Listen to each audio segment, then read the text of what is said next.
Living every day in your head for free. You can tap away, but I will not hear you scream. You can break the keys, spread your toxicity, your world outside reality. In your room, a little hideaway, but you let it through. Enough to go insane, living in the dark. What's up, Internet? I'm Aries Van Dam, the Gen X genius, shaman of logic. It's back. And today we have a very, very special episode. We're going to review Andrew Wilson versus Owen Shroyer.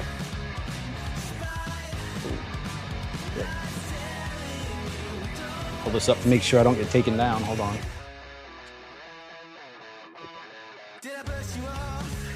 Now I don't know if I'm getting taken down.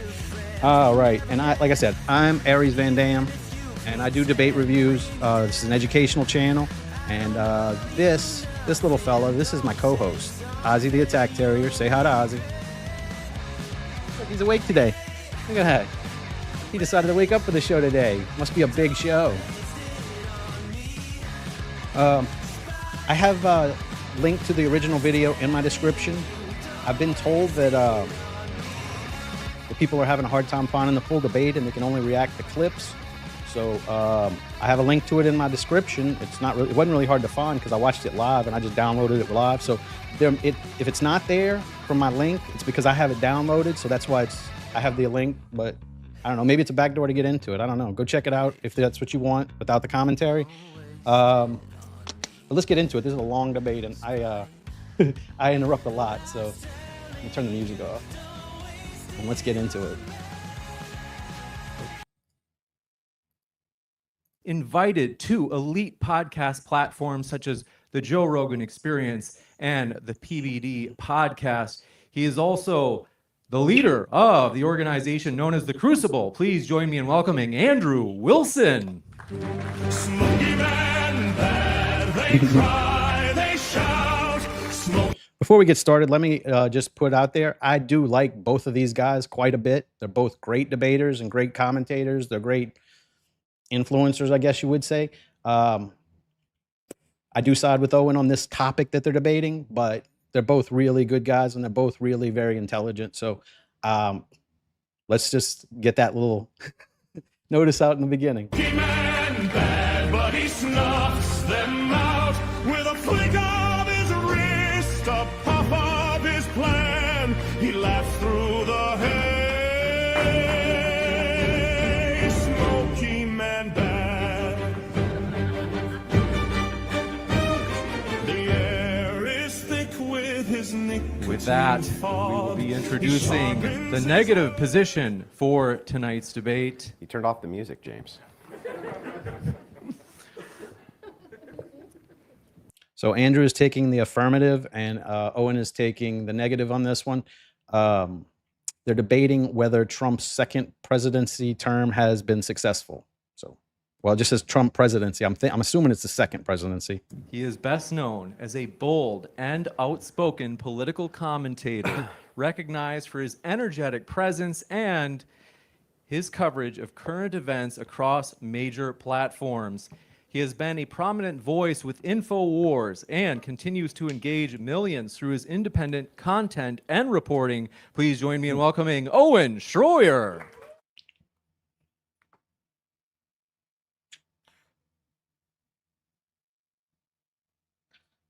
Oh, Owen didn't have no cool music. Shit.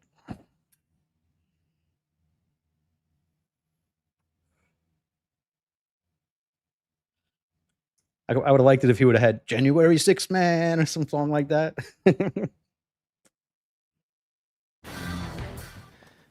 For tonight's format, They did him dirty. we will have 5-minute openings followed by 5-minute rebuttals, a Crossfire section of 40 minutes followed by audience Q&A for 30 minutes, and then 3-minute closings. With that, I have the timer set for you. The affirmative going first. Andrew, the floor is all yours. First and foremost, thanks all of you for being here. And before we do anything else, we got the legend Owen Shroyer. Can we give him a good round of applause?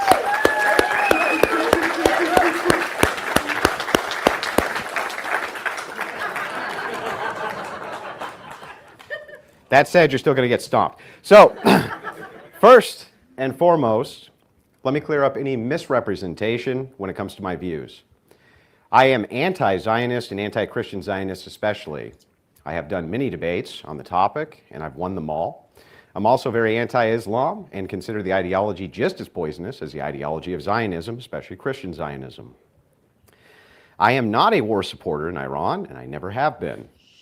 I say this at the beginning of the debate, so when bad faith trolls who are on foreign accounts try to influence American politics in the comments, claiming that I'm in some way a Zionist, pro-Israel, pro-Islam shill, you can shatter the lies by simply showing them the beginning of this debate, which they won't even watch, and you and I can laugh at their stupidity together. That said, I also don't believe Jews or Arabs are ontologically evil just because they are Jewish or Arabic. I represent a worldview, and I believe there are stupid and evil ideologies in this world, and those are the things I debate against and resist on a political level. Today we debate if Trump has been successful as a president. Usually I would clear this up semantically and quickly with Owen, but we seem to have the same general notion about what success means and doesn't mean, so we will just get right to the heart of the debate. I'd like to begin by pointing out that Trump stopping two different left-wing women from becoming president and being the first president who is a woman should immediately default him to the position of a successful president. As just that alone saved the nation from years of torment and suffering from the most insufferable vocal fried women the world has ever seen. That alone, I feel like, wins me the debate, but there's so much more. Starting on the pro-Christian side, office of faith, though I don't like who's in it, I like there's an office for it. Affirm via executive order there are two genders and revoke the idea of gender being different from sex. It is a woman he put in it, though, is it? Right? I know you're not supposed to interrupt the opening statements, but I'm not in this debate. He did put a woman in charge of that division, just like most of the things that he did, he gave to women. And she speaks in tongues, so I think that's a much bigger negative than saying it's a good thing they have it if you're going to put someone like that in place. He signed an executive order stopping trans-surgical chemical alterations of children. He made Christmas Eve and the day after Christmas federal holidays affirming Christian beliefs as the ones we celebrate. He signed an executive order to eradicate anti-Christian bias in the government. He expanded school choice via executive order so we could remove our children from indoctrination center of atheists. He signed an executive order expanding Christian participation in adoption. He reinstated the Mexico City policy blocking U.S. tax dollars from promoting abortions in other nations.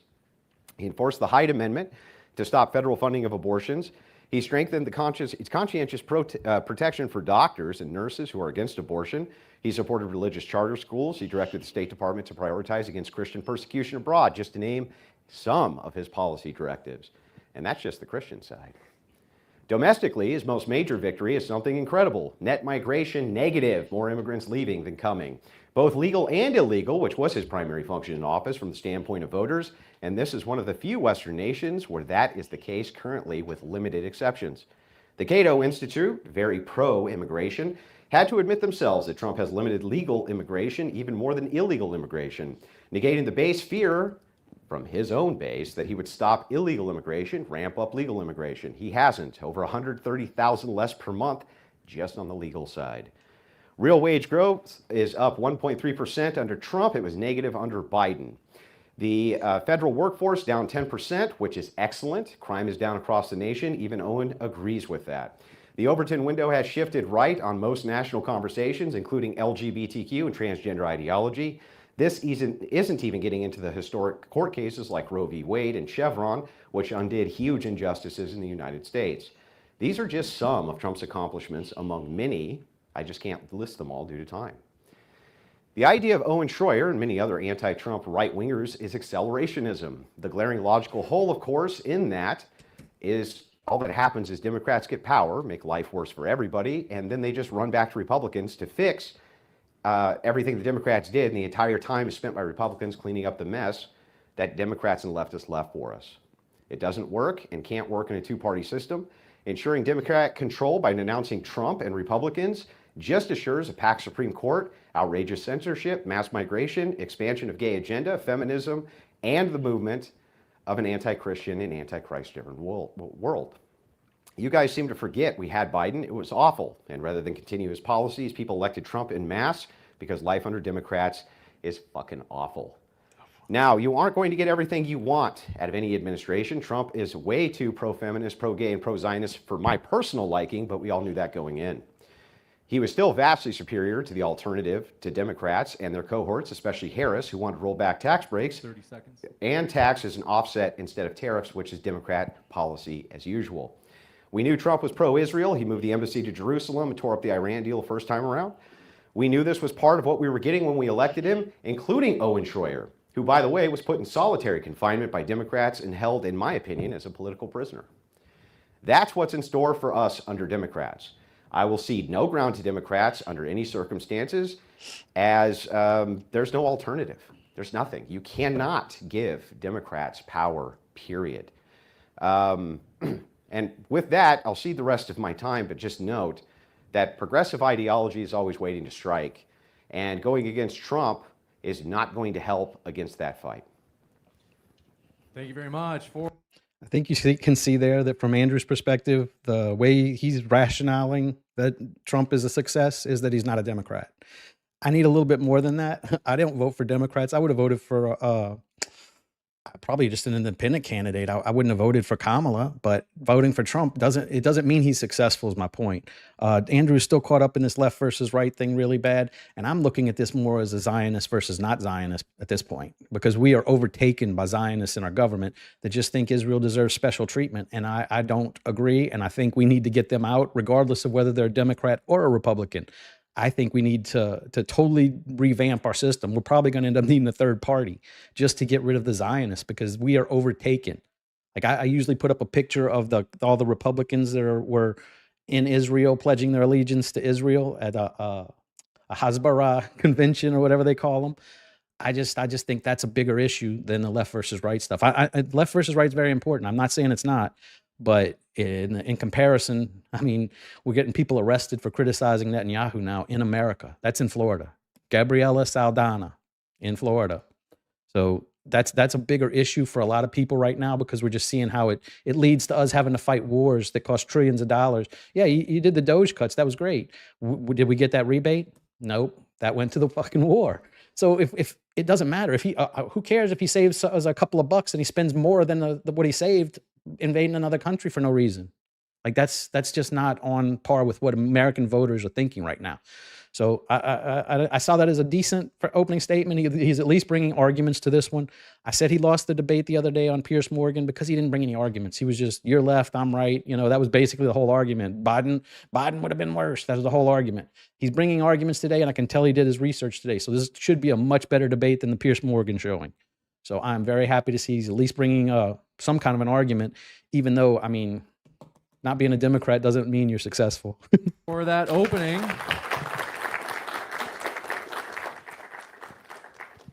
we'll kick it over to Owen for his opening as well. Well, the premise of this debate is, has President Trump been successful or not? The premise is not, are the Democrats a bad political party? I think that we all agree with that. So that is not the premise of the debate.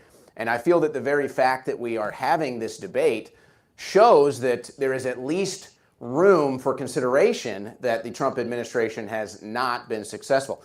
And while you do list off things that Trump has been successful on, and I will give credit to this administration on securing the border and lowering crime rates, quickly on those issues though, these are not things that we should have to beg for. These are not things that we should have to consider a success. These should be things that are considered a standard.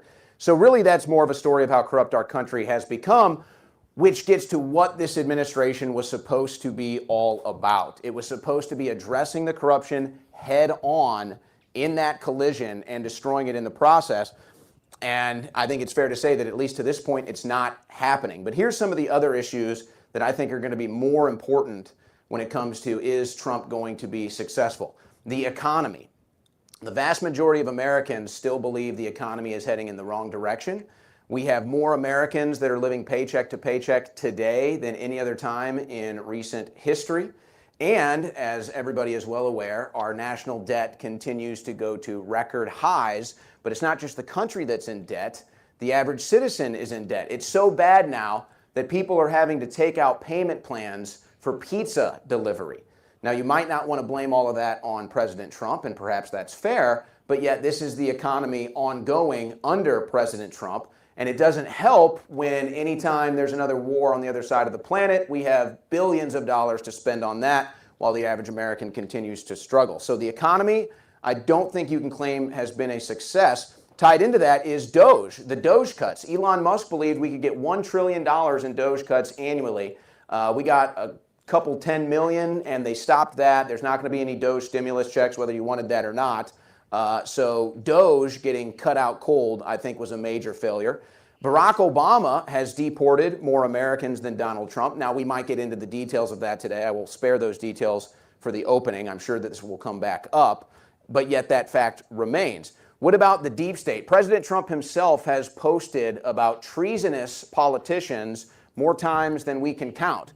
So if there's politicians that are treasonous and you are the president, then I have to ask, where are the arrests? That's kind of the biggest crime you can commit in this country, and yet nobody has been arrested. Don't even get me started on the Epstein clients, which are apparently a hoax one day, and then the next day Melania Trump is addressing the nation on how the victims of the hoax need to speak to Congress. So I'm not sure where we want to go with that, but either way, no deep state arrests. Where are all the Epstein pedophile arrests? We're not getting those. These are things that people anticipated, and yet there's no success there either.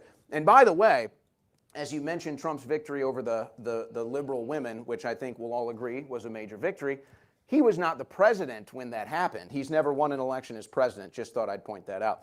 As far as the office of faith is concerned, it seems to be going about the same way of the Board of Peace. Nothing but vanity, no real results. You talk about the anti-Christian bias that they're fighting, yet look at who Trump is working with now. He's making sure that Karine Jean Bohler kicked off of the Religious Liberties Commission for her political takes.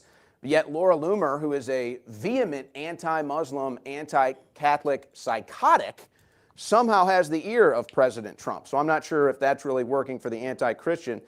You know, wage growth, that's going to be an interesting one. I'm sure we're going to get more into that. But I think it goes back to the general economic picture that whether it's Trump or anybody else, Americans are still struggling.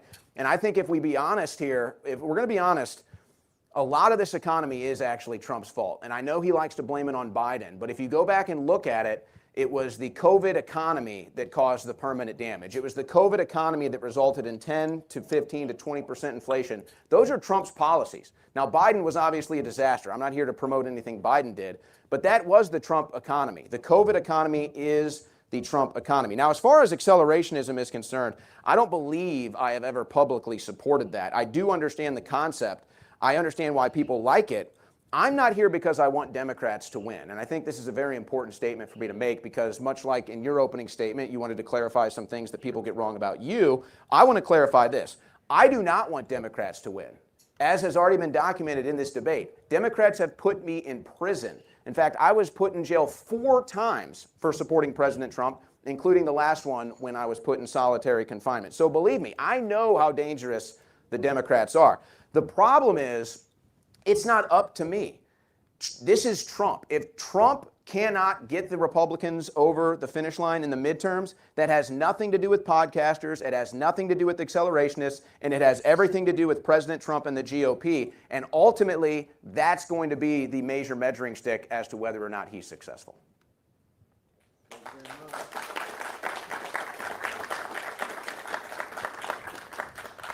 Thank you very much for that 5-minute opening as well. We'll jump into the 5-minute rebuttals. The timer is set for you, Andrew. Yeah, so this is just straight time, right? You said straight time? Yeah, so 5 minutes each? Yep. Okay, gotcha. So let's go through a bunch of this stuff. Let's start with the economy. He seems to be pretty upset about the economy and says that it's all Trump's fault. In some ways, he's correct, and in many ways, he's not correct. So progressives warned us of this, right? Progressives said, if you cut all this immigration, GDP go down. Why? Because they have an influx of cheap labor, right? You have cheap labor that comes in that artificially keeps the wages depressed for corporations. They can then sell you things and goods for cheaper. Pretty simple, right? So what does Trump do? Stops all this mass migration. Prices go up. I'm stunned. We were forewarned of this for years by the opposite side, by progressives.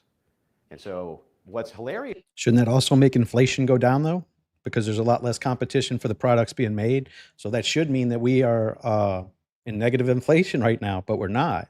So about this is that, yeah, it is in fact going to be the case that if American companies have to start paying fair wages to American citizens, prices are going to go up. But you can't have your cake and eat it too, Owen. You can't say, I want there to be no mass migration to the United States at all, and I want all of my goods and services cheap. It's not going to work that way. How can it? Can you explain to the audience what the Owen Shroyer policy would be to offset that? No, you can't, because you wouldn't have one. You're going to have to eat shit on that. One way or the other, you're going to have to. The other problem is, he says there's a war on the other side of the planet. That's true. There is. It's been going on for about 7 weeks. That's about it. 7 weeks. So That's our big, hang on, it's my rebuttal time. I won't interrupt yours, I promise. 7 So we only started a war for a little while. That's okay.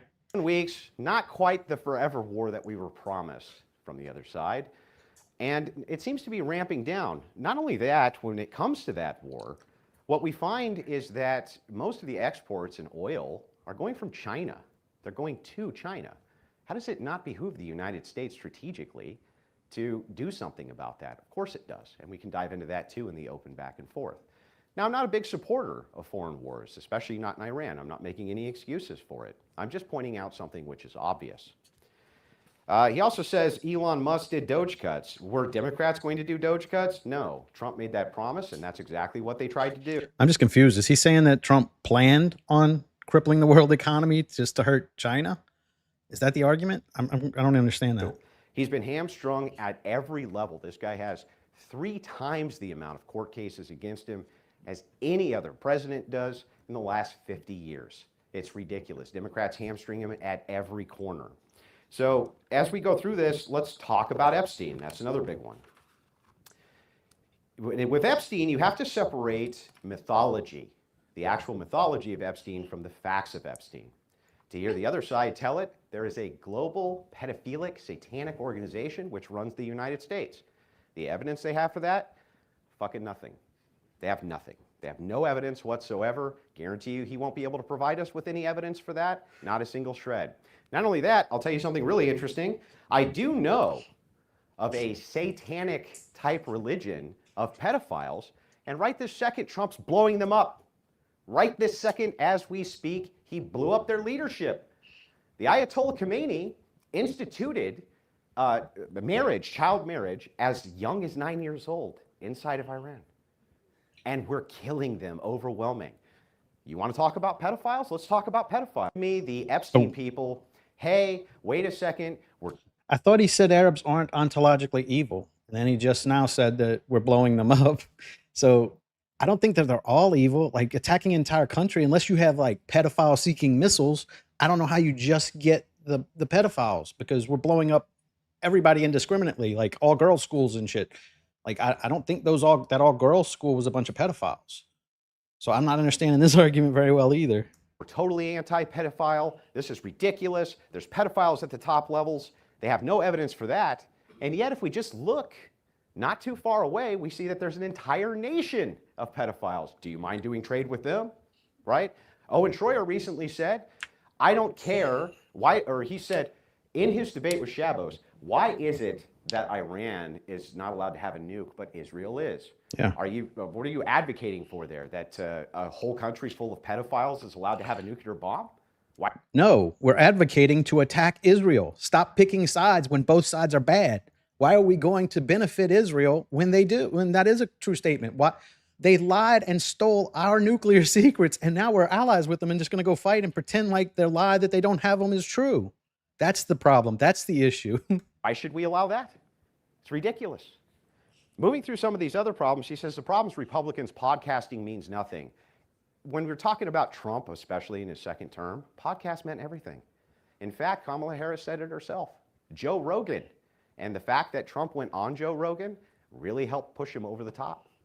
Harris regretted the fact she didn't do the syndicated radio shows. He didn't do the podcast circuit. She didn't do any of that. She regretted it. She said that she regretted it. She even blamed Myron Gaines, a podcaster, for parts of her loss. She blamed him and the evil manosphere because they don't want women to be president, like somebody else who's on stage right now. So as we go through this, I'm kind of happy. I'd like to get into the back and forth as quick as we can so that we can see if any of these criticisms actually hold muster. He says he's not addressing corruption. Yeah, he's not addressing corruption head on. It's like, wait a second. What do you mean? He's going after the SPLC right this second. As we speak, super corrupt organization, which was working with the deep state, by the way. Andrew, he's just fighting the people that attack him. He's letting his friends that are very, very corrupt. Howard Lutnick did go to Epstein Island and lied to us all about it, and he's still on the cabinet. Like in Britain, they're removing people because they even had correspondence with Epstein. Why are we being so lenient with our people who were doing a lot more than just corresponding with him? Just pointing that out. With that, we'll kick it over to Owen for his 5-minute rebuttal as well. Floor is all yours, Owen. Well, as far as when this war started, obviously there's a lot of contention in the geopolitical debate realm, but at least for this administration, it started last June with Operation Midnight Hammer, and since then we haven't gotten a lick of honesty because we were supposed to have annihilated or obliterated, was the official word from the president, their nuclear capabilities, and then they came back a few months. So we need another excuse. We need another excuse. It's back again because Israel says so. Later and said Iran was weeks away, days away from a nuke, and so now we're over there again. And I think to most people, they perceive this war, I think accurately, as just another regime change war. Now, you may not care for Iran's leadership. You're not going to get any pushback from me on any of that. And yet the facts remain. This was a regime change war. They lied to us about it from the very beginning. There is a major contingency of Trump's voting base that voted for no new wars. It was part of the campaign promise. In fact, Trump himself, for decades, has been talking about how we've wasted blood and treasure in the Middle East, wasted it, his own words. He ran against Bush's wars in his first campaign in 2015 and 2016, and he even said specifically no more regime change wars. So that's just a total reversal of policy on that, and this has people wondering who's making these decisions. I don't need to get into that now, but we're not even getting consistency on the messaging in the last couple of weeks. The strait is closed. It's not closed. We've won the war. The war's not over. We need to go in. Nobody really knows. And by the way, I think Trump does that strategically, but nonetheless, the truth is that we don't get any honesty from this administration. It just doesn't add up.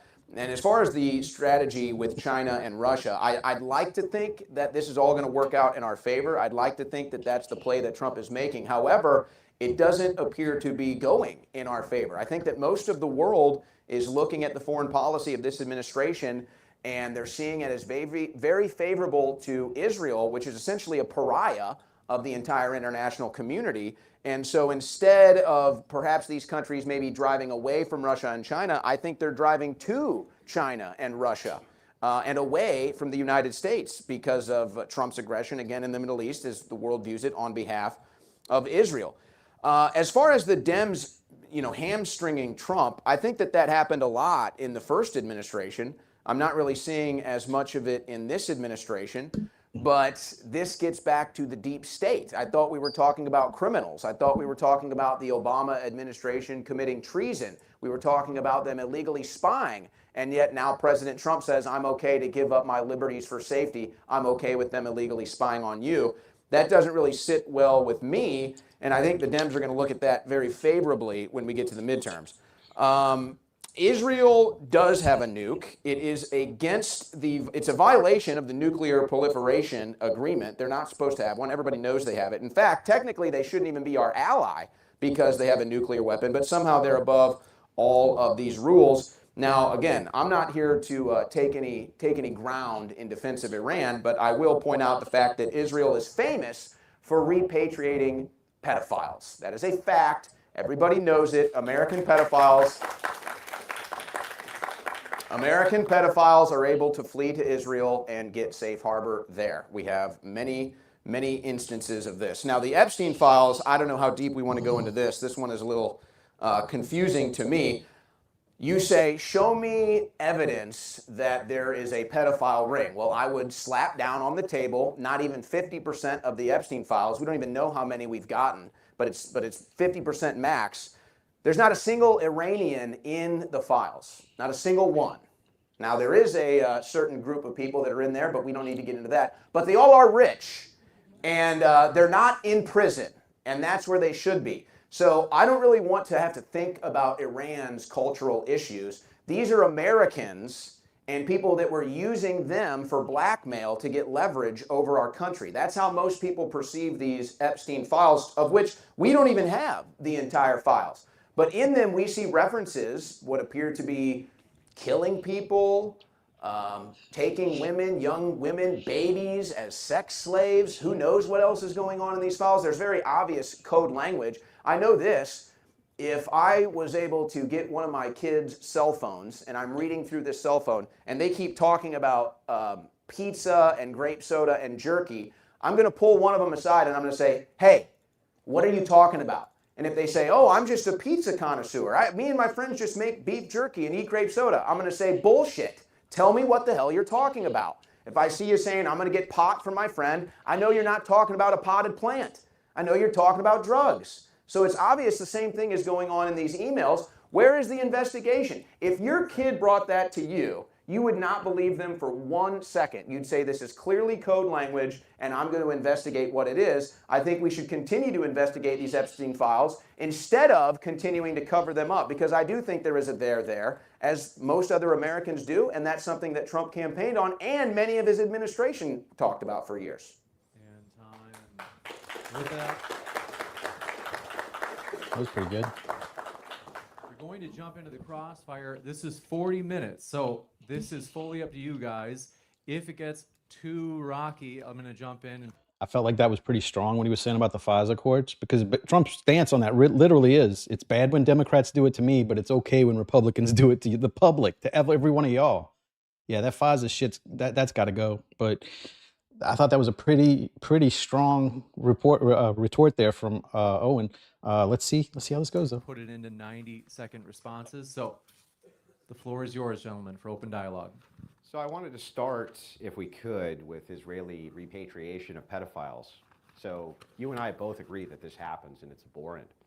Do you know that what the numbers are, roughly? The last story I read was a CBS story. It was a couple dozen, I think. I think total that I could find, I was being as charitable to your view as I could, it's about 200. That's a lot. It's a significant amount. But it's nothing in comparison to the Catholic Church. Nothing. Which is somewhere around 100,000 children, perhaps, or more. When we talk about this, Are we fighting a war on behalf of the Catholic Church that's crippling the world economy?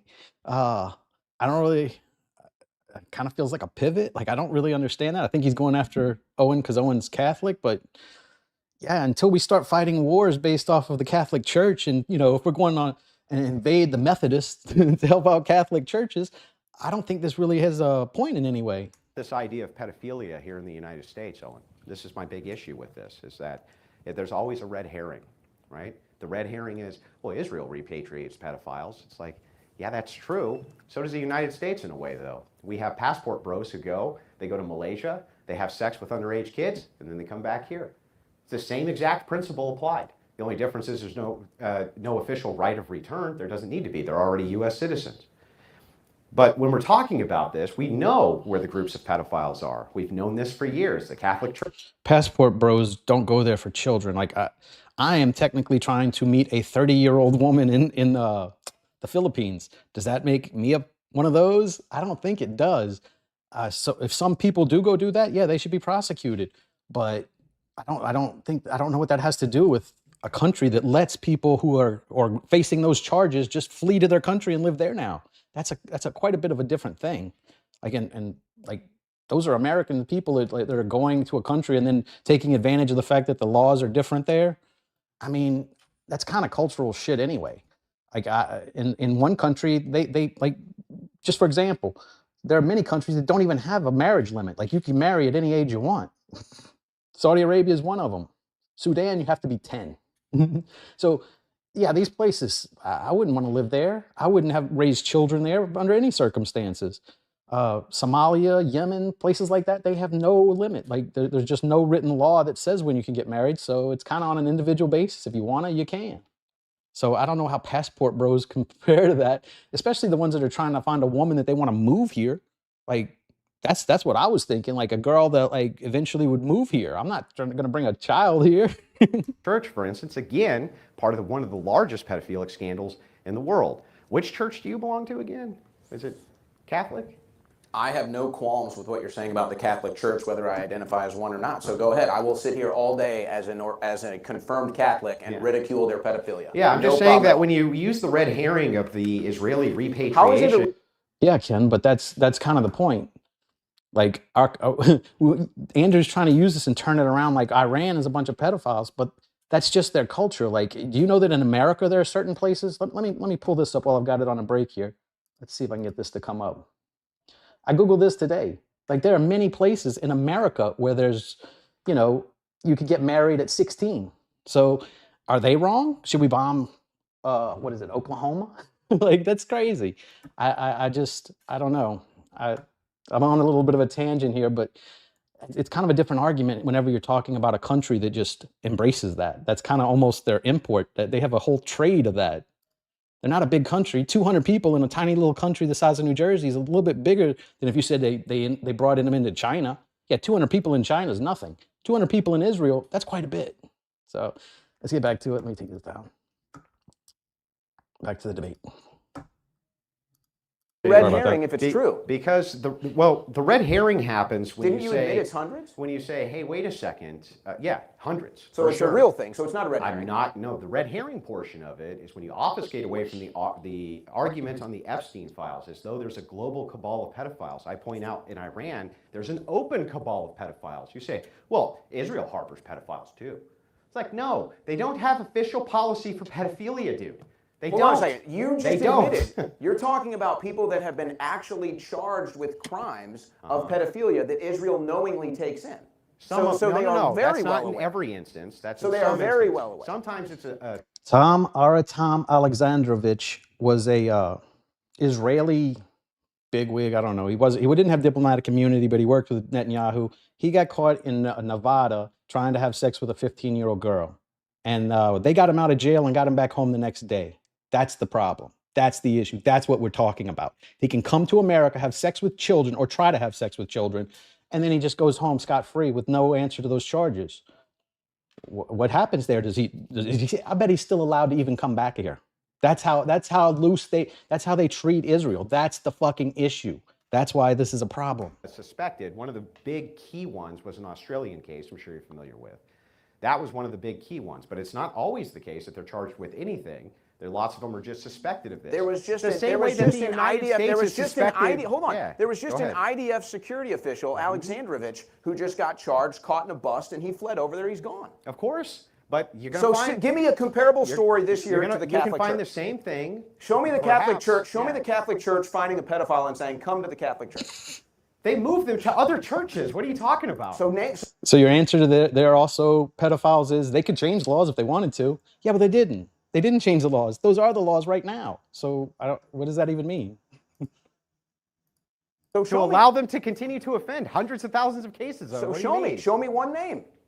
I'm supposed to remember every name of every I bishop? just gave you one name in the last year. Tom Alexandrovich, IDF Are you security denying official, that the fled to Catholic Israel. Church doesn't move around pedophiles? No, I just said they do. I Then can talk why about are the you- Catholic Church all day then- long. then why are you But we're arguing talking the about the point? Trump administration dealing with the Epstein files. That's what we're Yes. talking about. So here. as we're diving into the Epstein files, give me your biggest piece of proof that Donald Trump in any way knew about any pedophilia, and name actual names of people who you're willing to say are pedophiles in that administration. Go ahead. Okay, I never made either one of those claims, Exactly. but I will respond to your question. Howard Lutnick lied when he said he hadn't been to the island since he found out. He got caught lying. He took his family there. This was after Epstein had already been a convicted pedophile. Now, if Donald Trump wants to claim he has plausible deniability as far as Epstein's activities are concerned, I suppose that's fair Are enough. you even claiming that guy's a pedophile? Well, you know what? If you want to talk about the things Trump has said about Hang on, his daughter, answer the question Ivanka, before. This isn't a trial. This is a debate. Like he doesn't have a way to subpoena any records. Like, Owen, this is a debate. Like, what do you want him to do? Pull it out of a file cabinet he wheeled in? This is a debate. There's plenty of evidence there. Do you think the whole country is in an uproar over the Epstein files and nothing's there, nothing to even look at? Our issue is that the government is covering it up. Now, how do we have that if the government won't give us the full files? How would we even know? We do know that something's going on because a lot of weird shit's happening. You just have to close your eyes and trust the government and everything. How does that work? Like, you could go down the list of conspiracy theories that all turned out to be true. So why is it that this one you just gotta stick your feet in and say, no, I need to see it with my own eye? You don't do that with anything else. You don't do that with anything else. We can talk about it. We can talk about Donald Trump. Hold on a second. Are you going to call that guy a pedophile? Have I called Trump a pedophile once? Well, this is why I'm getting clarification. The answer is no. The reason I'm getting The answer is clarification no. is because on the Epstein files, people refuse to separate mythology from fact. And there's a lot of mythology here. And this mythology that you guys continuously talk about, that Trump is in some way associated with this global cabal of satanic pedophiles, but you never name names, you never give evidence. Your only evidence is they don't give us evidence. Why would you trust the evidence that these people give you anyway? Why would you even trust that anyway? You don't trust them, the evidence that they've given you so far. So why is it always the demand is like, I want endless evidence of a thing that we always make claims about, but can never demonstrate? Why?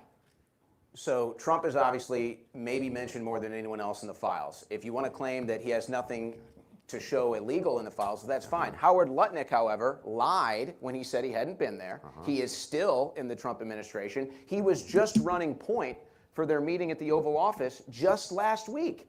And he's in the files taking his kids to Epstein Island. So would you take your kids to Epstein Island? Well, okay, so are you saying at the time there was media scrutiny that this was a pedophilic island? Yes, 100%. 100%. Epstein had already been charged. He'd already been in jail. Are you saying this guy took his kids to the island to get them raped? I don't know what he took his kids to the island for. you don't know. Why did he lie about it? Whenever they asked him, he said he didn't talk to him since like some meeting. Whenever he asked him about a back rub, that he said that was years ago, and it's his neighbor. So why did he take him to a fucking island? I don't travel a lot. I'm definitely not bringing my kids and family to an island from a convicted, kid toucher. He by denied the way, he denied this again he is lied. Absence of evidence means that's evidence. That's not evidence. No, you guys Did never Howard will Lutnick, actually hold on. name. Did Howard Lutnick go to the island? I'm not sure. He admitted it. He's in the files. Yeah, he took his kids. I'm not sure on that particular, but it's irrelevant, the particular, because even if I grant the particular, you won't actually call the guy a pedo because you don't have evidence. You don't have to call him that. Like, it's still corruption. It's still lies. It's still impropriety. You don't have to be convicted to lose your job. He should have been removed as soon as it came out that he lied and he went to that island with his family. That should have been the first thing he did. Just remove him and get somebody else in there. But it's his handler, so he can't. Evidence. You never have evidence, just claims. Claim. No evidence for it. Now, I'm willing to cede a bunch of points to you. If you can show me some evidence of it, happy to do it. So Trump was, hang on, I'm almost done. Are you Trump was contending? actually right. He claimed that the Democrats were going to use the talking point that, Trump's a pedophile, Trump's covering for pedophiles, the whole 9 yards. He says, yeah, that's a hoax. Whole thing's a damn hoax. And it is. The whole damn thing is a hoax. They've been calling this guy a pedophile. You just said he's named in the, how many times is he named in the Epstein files? That's a Democrat talking point. But I'm hoping he's just saying that for the sake of this debate, and he doesn't really think that the whole Epstein thing was just a hoax, because it would be a hoax that was introduced by Trump. He's the one that brought Epstein into the public light, talking about how Clinton had some problems with the Epstein issue. So I can't see how Andrew really believes that Epstein was just a full-on hoax, that everything was made up, that they went there to play Parcheesi. That doesn't make any sense. What's he named in the Epstein files for actually doing? What? Well, there are FBI investigations that have some pretty serious claims. They never Not manifested credible. anything. They That's fine. literally That's say fine. not credible. So we're not here to have a debate over the Epstein files. But I brought do, it up as but a I reason do he's find not it dead. odd. No, you are the one that brought it up. But I do find it odd that you're going to pretend like Howard Lutnick didn't lie about going to the island after Epstein was convicted and took his kids. The point. Are you going to tell me? Hold on a second. It doesn't help your Are point. you going to tell me? Are you going to tell me that Donald Trump was not friends with Jeffrey Epstein? He was initially friends with Jeffrey Epstein, so but he he also banned him from his properties. That's fine, and he might have helped bring him in. Hang on, too. he banned him from his properties, and he was also front and center at pointing out to people that Epstein was a creep. That's one. And two, everything that's mentioned in the files, Michael Tracy has done great work on this. He's gone through them ad nauseum. So the things which are put in there about Trump are ridiculous on their face. And the claims from various people about Trump are noted inside of these files most of the time as being not credible at all. Here's what's credible. Alex Acosta is the one that cut Jeffrey Epstein his sweetheart deal. It was so bad of a deal that they had to re-examine it and rearrest Jeffrey. Apologies for the camera work. I probably could have found a better feed, but this is the first one that popped up, so that's the one I downloaded. Epstein and put him back in jail in New York City. Which administration did that happen under? Where he was ultimately killed. Yeah, which administration did that happen under? The Trump administration. That's right. He got which is actually rearrested starting under to the look Trump a little more administration. suspicious. It's actually starting to look a little more suspicious now. Yeah. How is that more suspicious? So he died in jail. What administration? How did did he die Acosta? in jail? What administration did Acosta? Trump's. Was he in a maximum security cell that, you know, the cameras just happen to turn off. And then another camera just happens to disappear. It just turns itself off every night at a certain time. So there's a minute's gap right there just before he died. Not suspicious at all. But there's no evidence, so it doesn't matter, right? That all these suspicious things don't add up to something really devious here. Like, come on, man. Jesus. when he cut the deal? He wasn't in office. Trump wasn't in office. Yeah. Acosta was an attorney. Whose administration was that under? Obama's. Obama. So Obama. I worked in a small town police department, and if we had a camera go out, it was fixed the next day. They didn't just have this is a maximum security, a federal maximum security prison, and cameras just turn themselves off, and, you know, people, weird shit like that just happens. No checks on him. Like, how does that happen in a maximum security at the federal level whenever small town police departments freak out when the cameras go out for like a couple of minutes? That's because it looks improper. That's not supposed to happen. And the only way that does happen is whenever there's some shady shit going on with some spooks. That's what this is. Some CIA people went in and either got him out of the jail or killed him themselves. Those are the two theories. We have Acosta, goes ahead and gives him the sweetheart deal, right, under Obama. Under the Trump administration, they rearrest Jeffrey Epstein. Isn't that amazing? The guy protecting the pedophiles. So the person that Trump brought into his administration is the one that cut Jeffrey Epstein a sweetheart deal that no pedophile, child sex trafficker has ever seen before in their life. Such a sweetheart deal, they had to rearrest him again. Yeah, they have seen it before in their life. First So of look, all, whether Trump, he wasn't even accused of. Where they actually said he was a CIA asset. But now we're saying he's not a CIA asset. Just whenever he goes to sentencing, he's a CIA asset. And then when he gets out, he's not one again. Right? That's the argument? Pedophilia. Okay. What he was accused of was localized trafficking in Florida. And yes, people have been cut sweetheart deals for that. You're full of it. Okay, so your stance is Epstein was not a pedophile and there's nothing in the Epstein files. Because I don't want to debate this the whole time. I didn't say that. My stance is that there's bold claims which are made, and I can see you running from it. I don't blame you for running from the claims. This isn't the but debate. I'm you not don't here have to, evidence. I mean, you're on a Is it a failure of This Trump's is or not? worse. Absolutely. Well, I'm going to pull this one up real fast. I'm going to read it all. No, that doesn't matter if there is no evidence, but if you want to condemn somebody for child diddling, you should at least have evidence. Right, but if they're in the government and it's being covered up by the government, how do you get that evidence when the government keeps their evidence? All we're saying is we want to look into it. We're not saying just go grab them. We're saying give us the rest of the files and let us get some real investigators to look at it who aren't tied to these people politically. Because if you're tied to them politically, you shouldn't just get off with it. Do you think the elites are supposed to get away with that kind of shit? Do you think the elites are supposed to get away with the shit they get away with? That's my question. And I don't. I think we have a two-tier justice system. If your name is Trump, you could shoot somebody on Fifth Avenue and get away with it. And that's the fucking problem. It's not supposed to be that way. Money is not supposed to buy your way into, immunity from crimes. That's the problem most people have. And it's part of the debate. There should be dozens of Epstein arrests. It's part of the debate. They are literally Of who? covering it up. Tell me who. Exactly. They've redacted the names.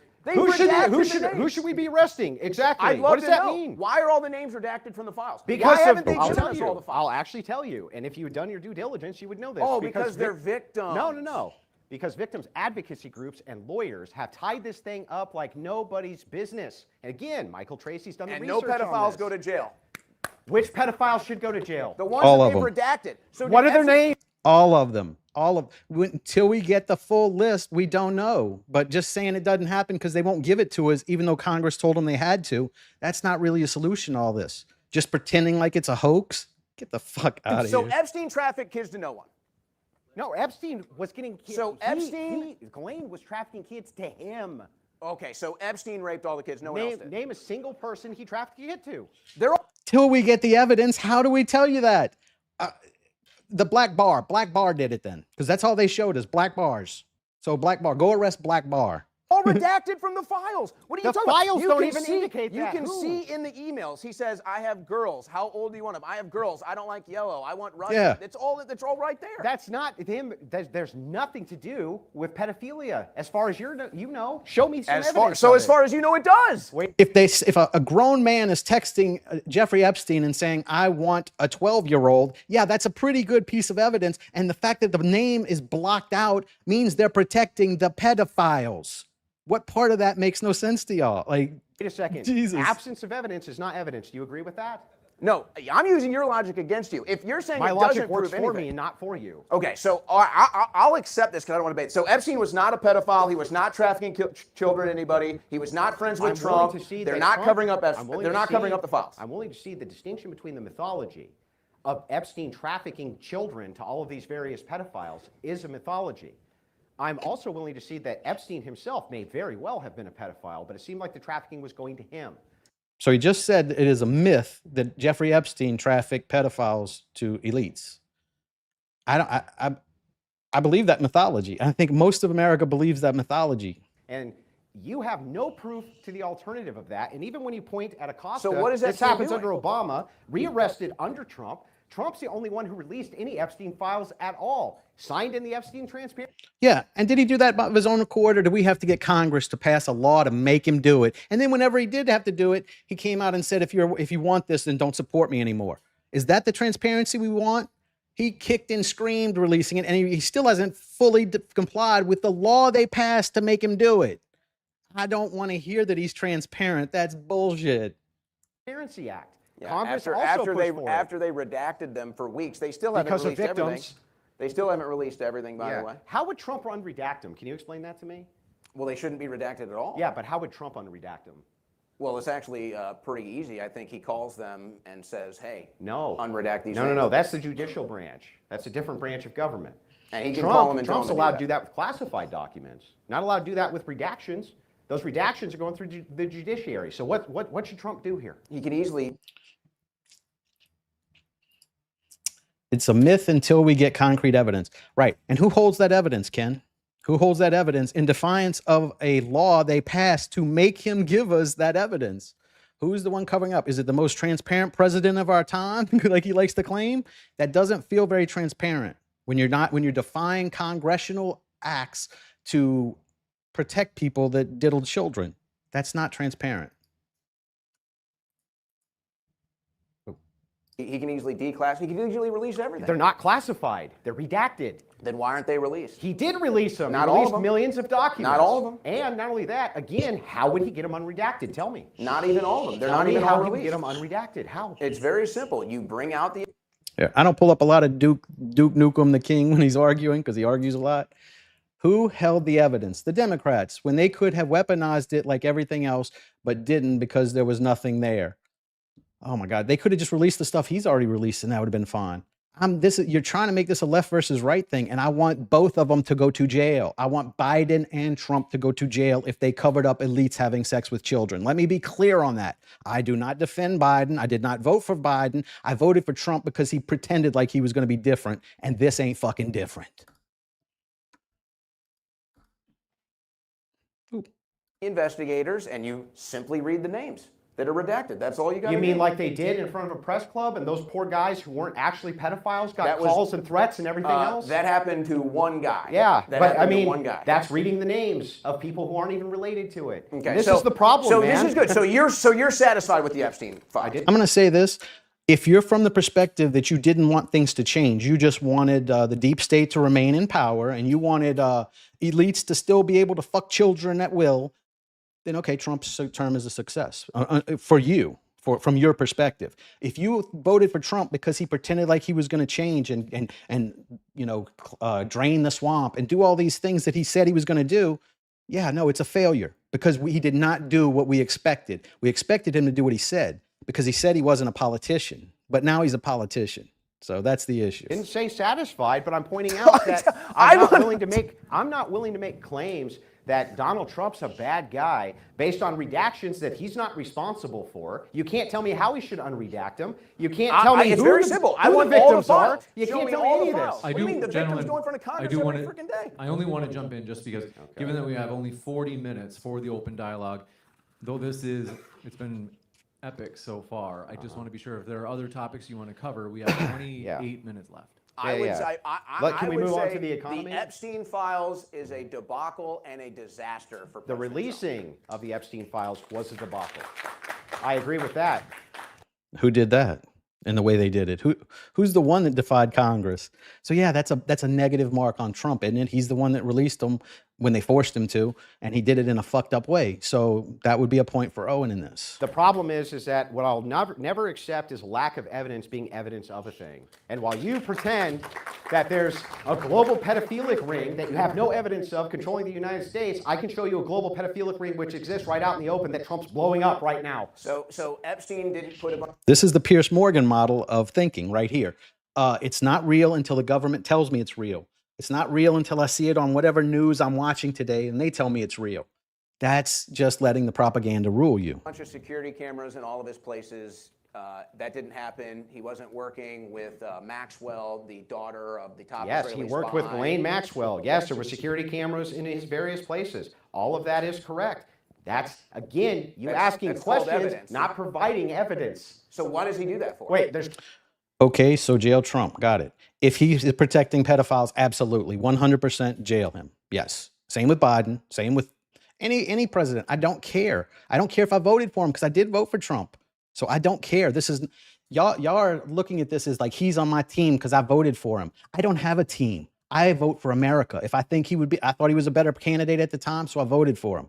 If I think that you're doing a bad job and you're not living up to your things and you're doing something illegal, yes, you should go to jail for it. Absolutely. Do you think he shouldn't because he's an elite? Do we not put it? Oh, I forgot he's an elite, so we don't put him in jail. Is that the argument? Because that's the only argument I'm seeing. Why would he not go to jail if he's protecting that and he's covering it up? Obviously, he should go to jail. there's cameras here. What's that evidence This is an of? event. This is a televised Yeah, but what's event. that? What's the evidence of? Who is Epstein televising what's going on in his room? He wasn't televising anybody. Got any proof? So why are there cameras installed? Because the same reason rich people have cameras all over their houses. So he has them in all of his bedroom secret cameras? What secret cameras? Can you show them? Yeah, they're in the emails. He literally hired IDF security people to put secret cameras in all of his rooms. No, no. He You're had talking- a damn You're security talking about in room with one monitors specific- in his Yeah. mansions. You're talking about one specific instance and one. Yes, Duke. Yes. Keyword is if. If he did. That's why I want further investigation. I'm not saying just go grab him out of the White House. I'm saying do more investigating and get the actual evidence out of the hands of the people who we are accusing of covering it up. Like, that's insane to just let him be the arbitrator of, what we're going to get to see whenever Congress has already determined what we're supposed to be able to see. Right? That's my issue. I'm not saying just go pick him up and throw him in jail. I'm saying investigate this fully. And if he was covering it up, yes, put him in jail. Absolutely. One specific room, by the way, not at all of his properties and not in the Florida properties. And those are the ones where he got convicted of all these things. So what are you talking about? You're talking about a completely unrelated thing to what I'm asking you. Do you have evidence that Trump was part of a global pedophilic ring or that anybody was? Yes. Okay, absolutely. Give me your best piece. The Epstein files. Best piece in the Epstein files. The whole freaking thing. What are you talking about? Nothing. Okay, so hold on. So was Epstein convicted? Not of pedophilia. Yes, he was. Okay, who? Was Maxwell convicted? I'm sorry. Was Maxwell I'm sorry. I think Owen misspoke there, or he misunderstood. He wasn't convicted technically of pedophilia. He was convicted of trafficking minors, and those minors don't happen. Like I don't know if they went into pedophilia. Is like whenever you're attracted to prepubescent girls, which is usually like 12-year-olds and under. That's usually about where puberty starts for girls. So they started right around 12. So prepubescent and pedophile is a different term. And I think people just use it in the vernacular to mean guy who has sex with children. But there is a specific definition for it. And he's not fitting the definition for what he was convicted for. So I'm going to give that one to Andrew because he is correct. He wasn't convicted for pedophilia. He was convicted for trafficking minors for blah, blah, blah, blah. Hey, when was Jeffrey Epstein convicted of pedophilia? Epstein, jail. Maxwell, when jail. was Epstein Jean-Luc convicted Brunel, of pedophilia? jail. When was Two of them committed suicide when was Epstein in jail. convicted of pedophilia? I'm going to pull this one up because I have something to say about this one. There's no evidence for Trump having done anything. There is for the Clintons, though. Are they in jail? No. And who is in charge of the FBI right now? Trump, right? Who was in charge of the FBI, his 4 years before? Trump. All he does is talk about putting these elites in jail and then not do it. You could put every president in jail. And hey, if they did something wrong, I think they should. I'm not trying to stand for the Clintons either. I hate the Clintons. I wish he would put them in jail. I want to see all the elites in handcuffs. I want them to follow the same rules we have to follow. I'm tired of it being rules for thee, but not for me. Like you make the laws or contribute to making the laws, and now I have to follow them and you don't? Fuck that. That's my problem with this whole Epstein shit. I don't like having two sets of rules. And that is what we have right now. We have a two-tier justice system. If you're an elite, you don't even go to jail. They make a phone call and it disappears. Tom Alexandrovich is in Israel right now because of that. He's not even supposed to have his passport. He's supposed to be living in a hotel until he goes to trial because he's not supposed to be able to leave the country. But because it's Israel, here's your passport. That's the issue. I think whatever the first charge was, in 2007 in Florida. He wasn't convicted for pedophilia. Trafficking children isn't pedophilia. First of all, so now you're saying Epstein wasn't a I'm not trying to yell at y'all. Sorry about that. I get carried away in these. Sorry if I'm yelling too much. pedophile? He was doing underage. There was one or two of the underage prostitutes that came from the school. That's true. But I think that's underage. I think they were 16, 17, not prepubescent children. It's a whole different ball game. He wasn't convicted of pedophilia. Okay. So Epstein wasn't a pedophile. Glad we got there. I didn't say Epstein wasn't a pedophile. I said you haven't given us any proof he is. Got some? Yeah, there's no proof Epstein wasn't a pedophile. Oh, I'm going to use an argument from incredulity. He killed himself in jail. Nothing to see here. And we should probably to- pardon Maxwell, I'm too. totally want to incredulous, jump in. but I have no evidence of my claims. Just because the economy is another topic we might want to cover still while we have time. We do still have about 25 minutes. Oh, shit. Anyway, so I try to operate off fuck? a facts basis. What happened, I'll just sum this up real quick, and then I'll give you the last word on it, to be fair.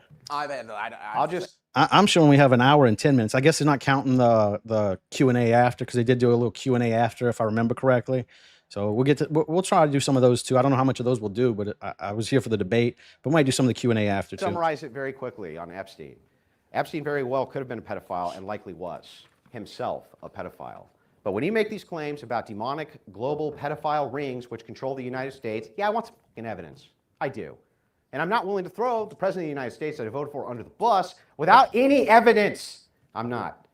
So, if you want to tie... We're not saying to throw him under the bus. We're saying let's get the evidence and investigate. And if he did, then we do throw him in jail. I don't care who you voted for. You voting for him doesn't really affect whether he's a kid toucher or not. That's irrelevant. Like the fact that you brought up who you voted for, that should be irrelevant to this. This is not a debate on who you voted for. This is a debate on right and wrong, right? Or is he successful or not? I guess would be a better way of saying that. Right off, you can. Well, I'll just say we also saw in the Democrat emails spirit cookings and children in the hot tub for entertainment. But there's no evidence of pedophile rings or anything. You're talking about I'm sure none of it Podesta happens. spirit cooking? I'm sure none of it The happens. big art project That's right, spirit cooking? Podesta, that's right. Yes, Leon Podesta, who was part of a massive push us art project into- for spirit cooking, along with, how about we talk about Rocket Pizza? Did they have babies underneath there, Owen? Did they have children in the good- basement, Owen? Good opportunity to go into the economy.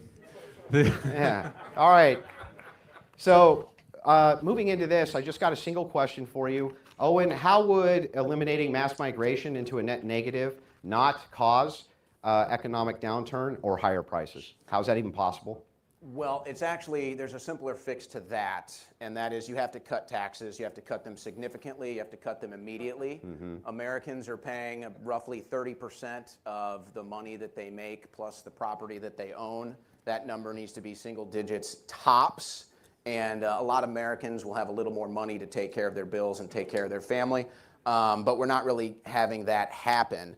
Now, I feel like this whole argument is assuming that Americans don't want these jobs. No, it's assuming they do. In fact, my argument to you is just, I'll simply state it.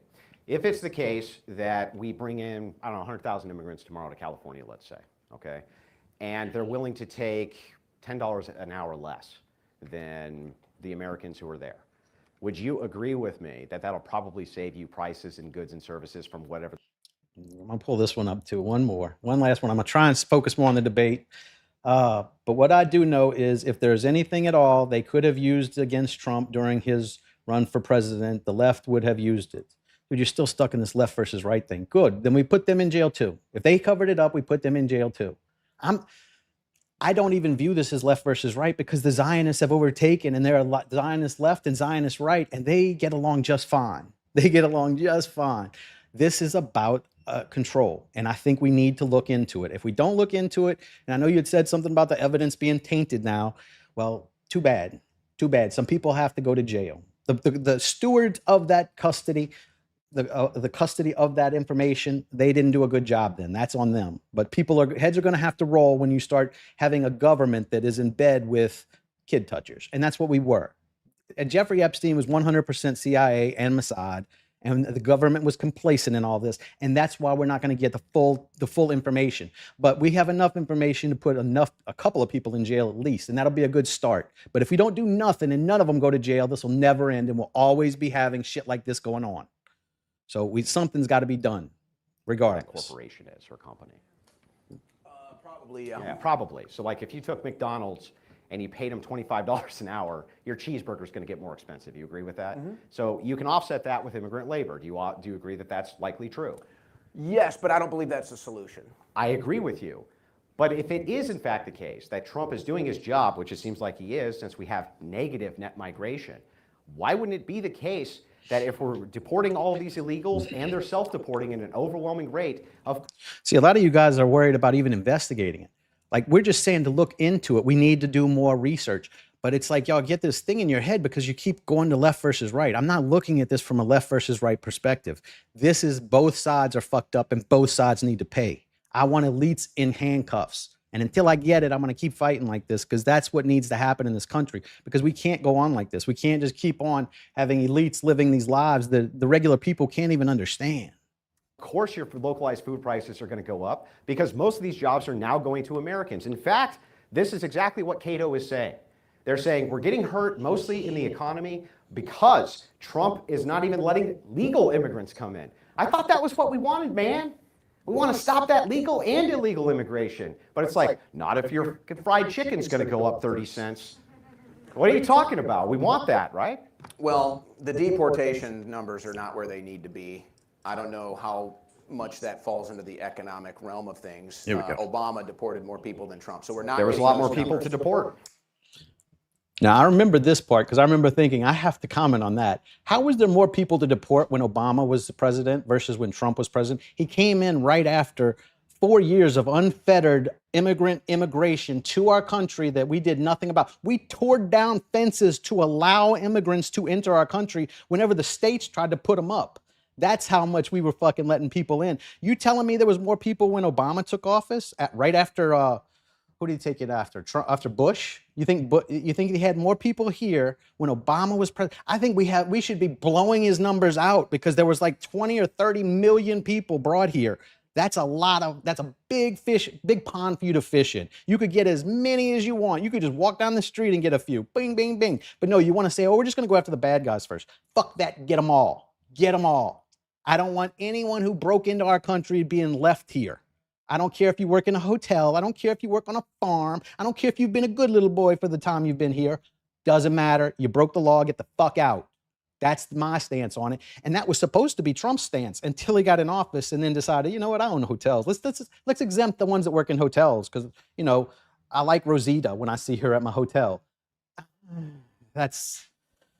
But I think that there's other reasons for that. I think that this gets into the, let's say, failures at the Department of Justice, which maybe they're just starting to get into with the SPLC, but I don't know. We'll see about that if we come back to that. We're being told as Americans, hey, buck up and pay more for gas. It's this war in Iran. You've got to buck up. It's your patriotic duty to pay more for gas. Yeah. That is a war that's being fought in the foreign and special interests. Do you think Americans might be willing, instead of paying another extra $1 per gallon of gasoline, maybe an extra 10 cents for a cheeseburger if they know that means Americans are taking the job? I mean, that's essentially what we're being asked. But most Americans don't know that because even people on my side are running around saying Trump's not deporting enough people, even though we have a net negative in migration right now. Those jobs... Once you close the borders and take a few people out, that's going to be a net, right?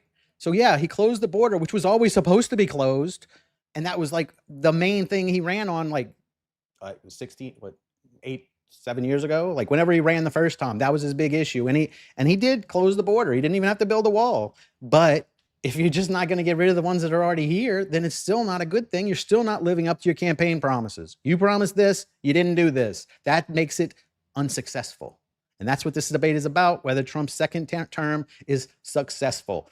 And if you don't live up to your campaign promises, I don't think you can be successful. Hang on, those jobs, yes, a closed border and net negative migration, legal and illegal. More people are leaving than coming. That's for the first time we finally got that. It's like, yeah, prices are going to go up from that. You know this.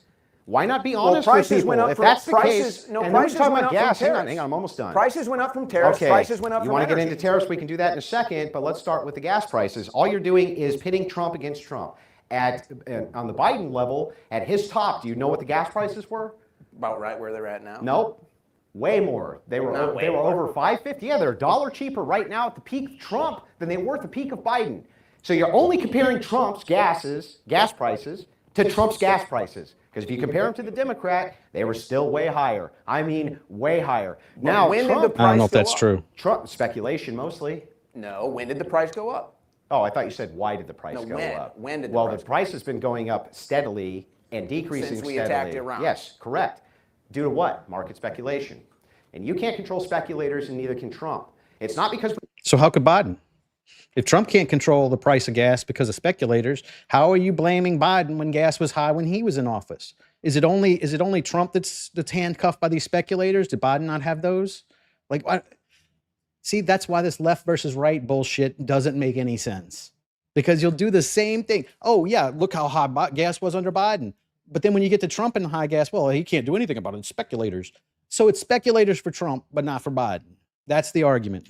we have some supply shortage of oil. Where's our shortage? Nowhere. We're not getting oil from Iran. We don't even have the processors for their oil. That goes to China.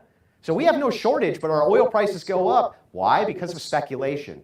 And you just completely omit that. Not only do you omit that, but you omit this other part, which is you still haven't explained how it is that we're going to have net negative migration and prices aren't going to go up. They are, Hold right? on a second. Trump is the one that claimed that he could get gas prices down. He He's did. the one that made that claim. And it he hasn't did. happened. They're lower than Biden's peak. What do you think of this debate so far? I think Owen's Andrew's doing a much better job than he did on Piers Morgan, because he brought arguments and he did his research, and he's on the ball on this one. But I think Owen's definitely winning my vote for who won the debate, and I'm a huge Andrew Wilson fan. My only issue that I can even think of that I disagree with him on is this. That's it. And from my perspective, he is like 10,002. If he loses this one, like it's not over. I don't remember the full debate. Like I was on my gummy whenever I saw it and downloaded it, so I'm not really sure. But I'm from right now, I think Owen is definitely winning, because he's speaking to me more than Andrew is. Like Andrews is just kind of believe everything the government tells you until you figure out a way to get evidence that they're hiding from you. I don't think that's realistic, and that to me, I think Andrew is losing this debate, but not by a lot. It's not a blowout or anything like that. He's doing a really good job, and like I said, I'm happy that he's at least bringing arguments, because that was my complaint about Piers Morgan. The whole argument is, but what about Biden? And to me, I didn't vote for Biden. Like, I voted for change. I voted for somebody that's going to be different from the previous administration. So you're not even speaking to me whenever that's your only argument. This time he is bringing arguments, and I can see his point, but it still doesn't make much sense whenever you look at it. So I just think he's on the wrong side. I think he's a great debater, especially when he's on the right side of a topic. But when he's on the wrong side of a topic, it kind of shows, because he kind of does some of the same things that the other team's doing to him when they're on the wrong side of the topic. Like, that's the way I gauge these. Like, you can almost tell just by the arguments he's making that he's not really fully on board with this, because he's making some that are just bad arguments, but they still are better than before. And he's still a great debater. I'm not trying to say anything like that. He'd blow me out in anything. He could debate me on something even if I'm right. So I'm not trying to say that. $1. No. Yes. Okay, but we don't even know if we've seen Trump's peak. If this war in Iran doesn't end, you can't just say, well, I'm incredulous, they may go up more. They're actually going down. They've been going down steadily. gas not up. prices are going down? Yes, they're going to be going down, yes. And speculators, by the way, are speculating that. So I guess they're going to be going down.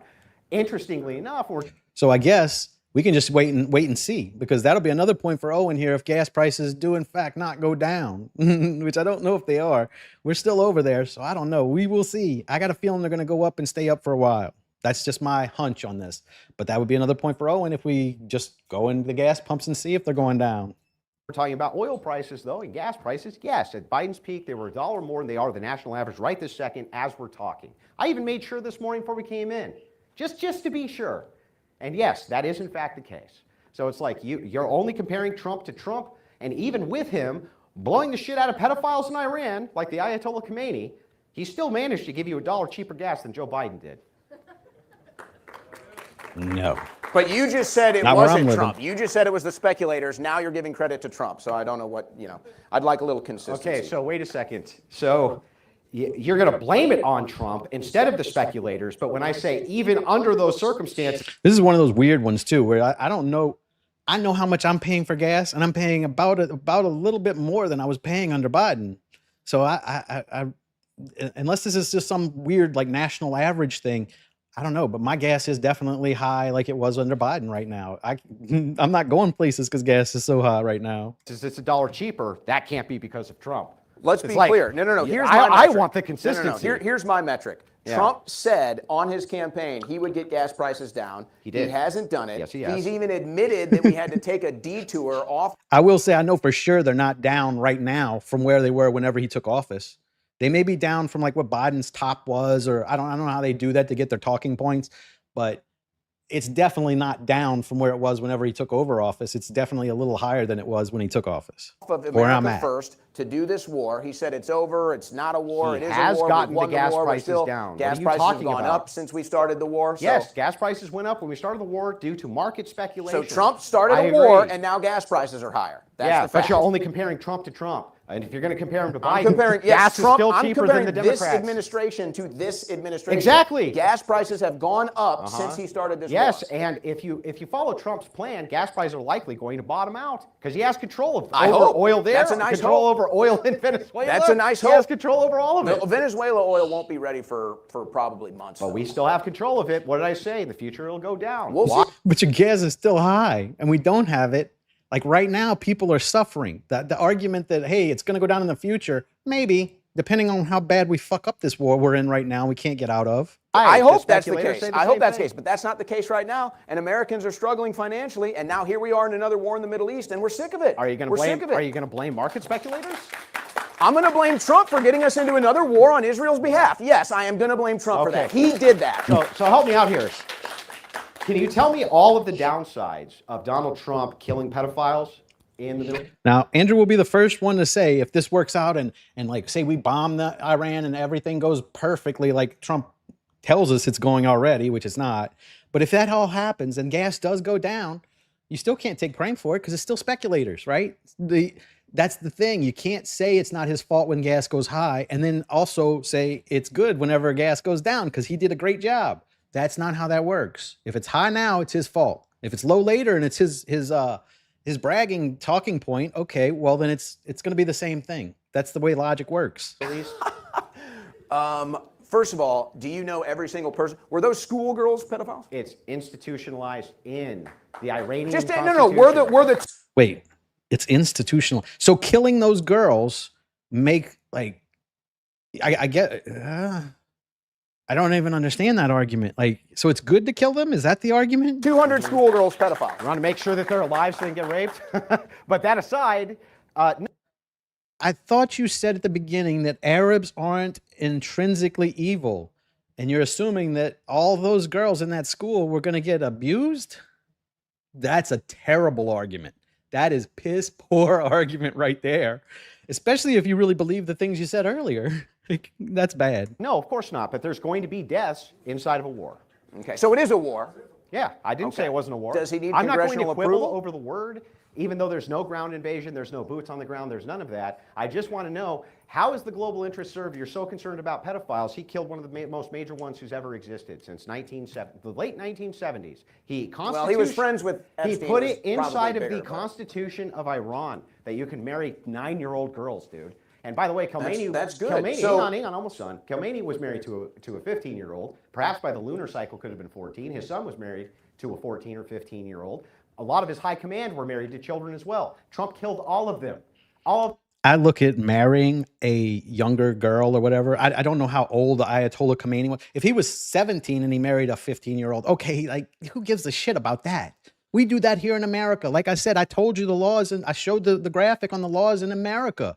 Like that's cultural shit. That's not the same as fucking a 15-year-old that you know Jeffrey Epstein hands to you and lets you fuck her, and then they pass her off to the next elite. That is much different than marrying someone like this. They're able to marry with parental consent too. That's like part of this. They get a dowry with the father. I don't know all that shit. That's their culture. But it's disingenuous to call them a kid toucher, because by his own logic, he said that pedophiles are people who are attracted to prepubescent girls. 15-year-old girls, they're pubescent at this point because of all the hormones they put in chickens now. They're probably pubescent at like 9. I mean, I'm not checking, I don't know.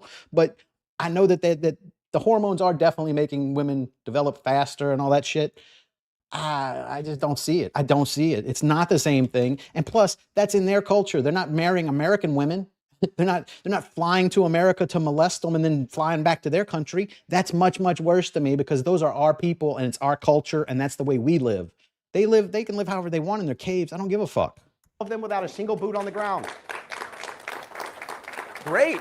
And I'm sure after we've killed thousands of Iranians, including young schoolgirls and the entire family, I'm sure that the Iranians are going to be less radicalized because of that. So I'm not radicalized. What do you mean? How do you get more radicalized than marrying children, dude? What do you think they're going to stop? What are you talking about? You think they're going to stop? No, well, I'm just saying, how do you get more radical? You're like, oh, the Iranians are going to get more radicalized than marrying kids? Well, like all the United States blowing up the pedophiles is going to really make them mad. How many countries has Iran been bombing this year?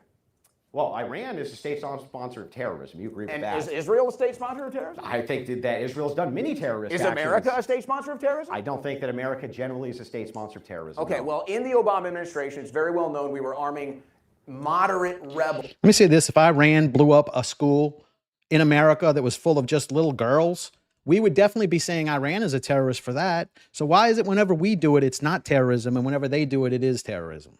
That's the question here, because that's the way Israel's getting to make their laws now, that you know it's not terrorism if it's done by Israel people.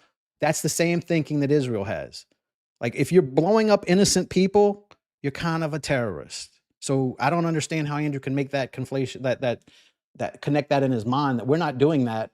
Whenever if they were doing it to us, it would be that. That's illogical. That turned into In ISIS American and turned interests, into yes, ISIL. that's correct. So America backs these proxy groups. The CIA backs these proxy But that groups. was all due to over the Bush planet. doctrine.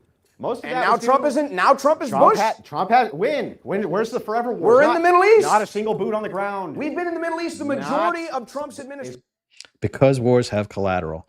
Yeah, but it's not a war, remember? We didn't get congressional approval, so this is just an incursion. So he just went there and killed some people. This is not a war. So I don't know what that means, right? Right? It's not a war, right? So I don't think you can't have it both ways. You can't say war is hell and then, well, it's not a war. So it either is or it is not. So if it's not a war, then yeah, it's terrorism. And if it is a war, then how do we do that without congressional support? So. Is there a single boot on the ground in Iran? We have been at a war Answer in the Iran question, bro. since. Is there a single boot? Yes. Okay, where? That's like Where? all over the Middle East. We've got boots on the ground. in all over. Iran. We've In got Iran. boots on the ground. Where's our in the invasionary strait? force? We got people in the strait. We're talking about going to Karg Island. Oh, we had 7,000 people there, and now there's 10,000 people there. Where's the big invasionary force to take over Iran? So Where's okay, fine. that? I'll tell you what. Where's that? If they do go into Iran, what will you say? Yeah. Then? Well, at that point, I'm done. Okay, fair enough. It is the case. Fair enough. I've drawn the line for myself that if there's a ground invasion of Iran, that would be a continuation. What about casualties? Hang on. That would be a continuation of the Bush policies. What about casualties? Hang on. Let me finish the point, and I'll get to casualties too. If it's the case that there's a mass ground invasion of Iran, then yeah, I would have to pull support then, because that would be a continuation of Bush forever war doctrine. However, limited strikes like what we saw in Venezuela, or 6 to 8 weeks, which is what we're seeing right now, that's not enough to pull my support from this president, especially with all of his success in domestic policy. And I would agree with Andrew and point here, like if they just attacked, like, say, Libya, say they just decided we're going to go attack Libya. They were there for 6 weeks. There was no ramifications for the rest of the world. We didn't have to pay, $7 a gallon for gas. I would kind of agree with that. But this boneheaded maneuver to attack Iran, who controls the Strait of Hormuz, was just boneheaded. It's stupid. And that's the problem here. And there's no reason for it. Like the nuclear shit, that's bullshit. That's bullshit. Our only intelligence came from Israel. They've been saying they were going to make a nuke next week since the 90s. How many times are we going to listen to Israeli lies to get us into wars? Like that's the main issue here, because that was part of what Bush did. Bush just believed everything Israel said, and that's why we had to go fight in all these stupid wars and get Americans killed. And now Trump's doing the same thing. The same exact thing from the same exact people under the same exact lie. It's just like I'm in Groundhog Day here. Even if I grant you, and I'm not a fan of the war, I'm not an advocate of it, but even if I grant it that it's the worst thing he could have possibly done, it's not going to change the fact he's been a successful president.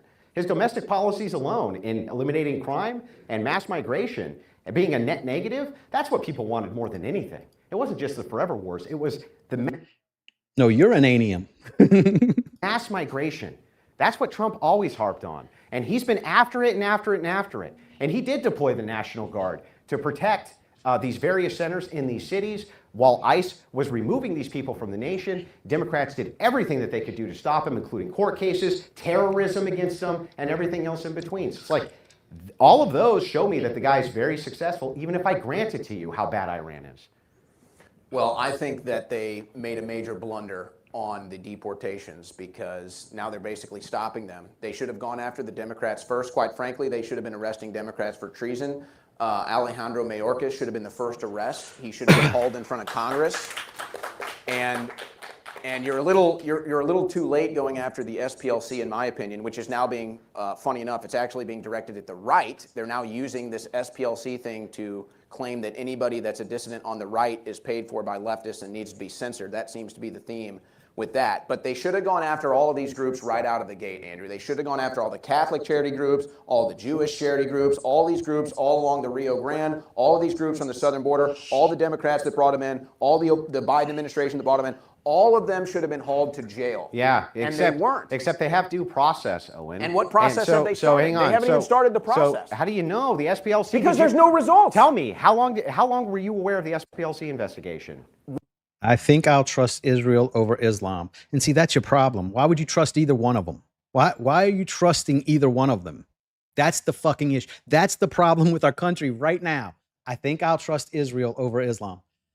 Tell me a reason you think you should trust either one of them. Why don't you give me a list of all the intelligence that Israel's given us that actually panned out, and then I'll give you a list of the ones that we know for sure did not pan out, and let's see whose list is bigger. That's the people you want to trust. What are the charges? They're all financial crimes. Hang on, let's walk through this.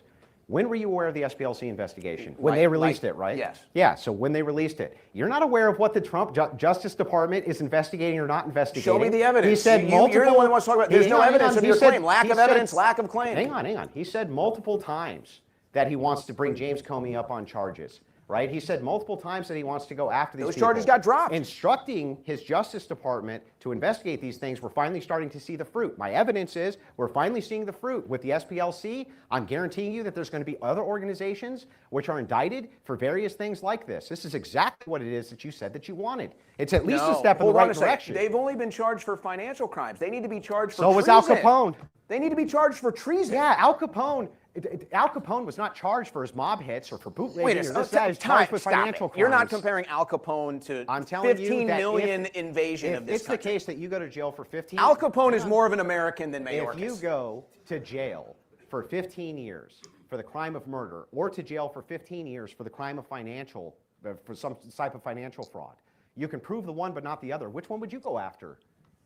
I would go for it all. That's what the feds do. That's what they did to me. No, you wouldn't. If you could prove one but not the other, you would go after the one you could prove. No. They always overcharge so they can get you a plea and get their incarceration. No, that's absolutely true what Owen's saying here. I did work in local government and state government for a while too. And what they do is they will charge you with everything that they have the PC to arrest you for. And that's so that the courts can get plea bargains and maybe get you to plead out to a lesser charge. That's all the negotiations of courts. But yes, they should charge you with everything that they have the probable cause to charge you for. Rate and get their conviction rate. I would know. I've been through it before. Sure. Regardless, we're talking about almost 2 years into this administration and no deep state arrests. None. Who do you want to see arrested? I just told you Mayorkas. I'll give you an example of that too. Before I was a police officer in my younger days, I got into a fight one time and I got arrested for attempted manslaughter because, you know, if you win a fight by enough, it's a bigger charge. I mean, it just turned into a simple battery that I, you know, got taken care of. But that's, you know, because he never even showed up to court. But that's how it goes. It eventually whittles down to whatever charge they have the best PC for, or the ones that they think they can get convictions on. But they do charge you with everything that they can. They don't just charge you with like some bullshit just to make people happy. You still charge them with the things they did. There's one. How about the Obama administration? How about John Brennan? How about James Clapper? How about James Comey? Tell me what your process would be to arrest them. Okay. First of all, Dan Bongino, who was the deputy director at the FBI, spent 8 years writing books and doing a podcast all about arresting these people. He gets in there and does none of it. Yeah, so the same Dan Bongino who talked about what was going on in the Epstein files ad nauseum, how none of it made sense. And then changed his mind. Because he went in and saw, here's what's funny. Why would anybody ever want to go work for the Trump administration from the private sector, especially somebody like Dan Bongino, if it's the case that he goes in, looks at the evidence, reviews it, and says, actually, I got this wrong, and you guys fucking crucify him for it. You crucify him. Because he showed us no evidence that he did get it wrong. He just showed us evidence that he's a sellout. That's all he showed us. He didn't give us any evidence that there was nothing there. What evidence did he show us that he was wrong when he originally said all that? I'll wait for it. For saying, look, I got this wrong. And it's like, why would anybody ever want to go work for the Trump administration if that's going to be the case, Owen?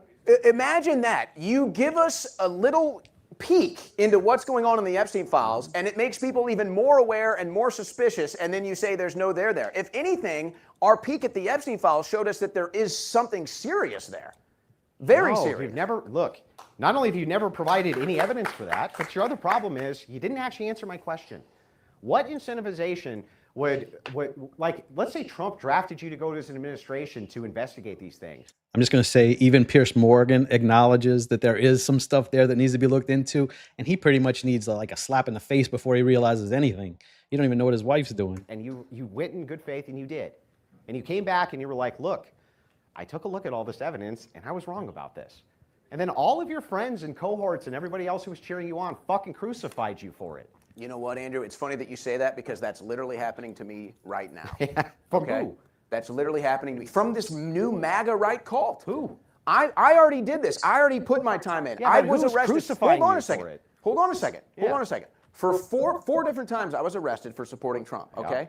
Now, All incorrect, by the way. Now, you like Trump, I don't like Trump. Now, beyond the point, I already went through that crucible. I already put my face, my name, my neck out there. And it's not even that I necessarily did it for Trump. I did it for the truth because I believed Trump was innocent and I wanted to support But it. how So are you I've being already been through that. crucified?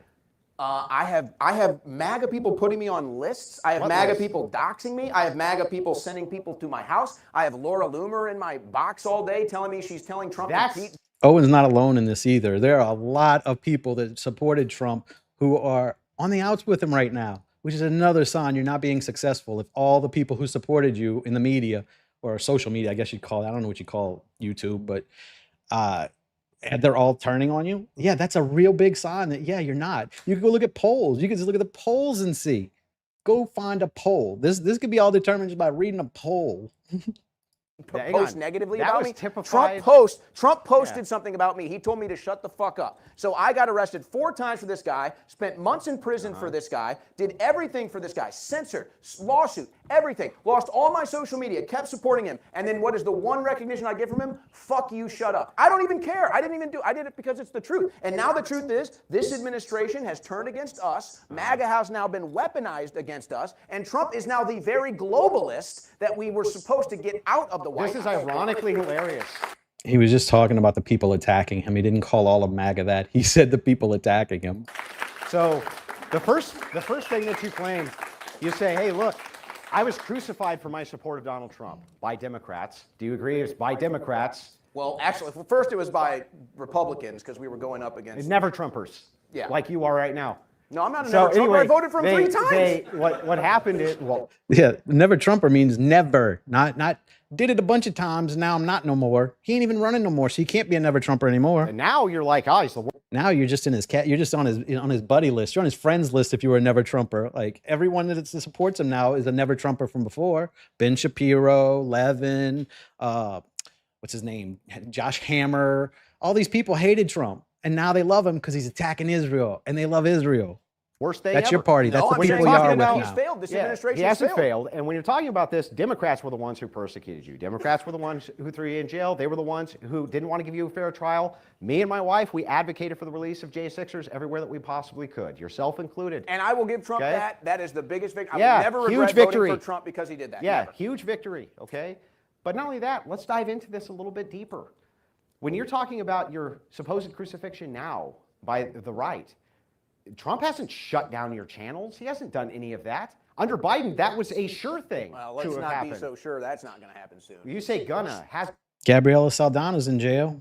Like, I know that's a state charge, so that's more to do with Florida than it is with Trump. But Trump did make a lot of the laws that is getting her right now. That's how they're getting them, because Trump did the same thing. You can't go to Brown University if you've ever criticized Israel. Why would you put that in there? Like, we just got rid of censorship from the left, and now we're getting it from the right.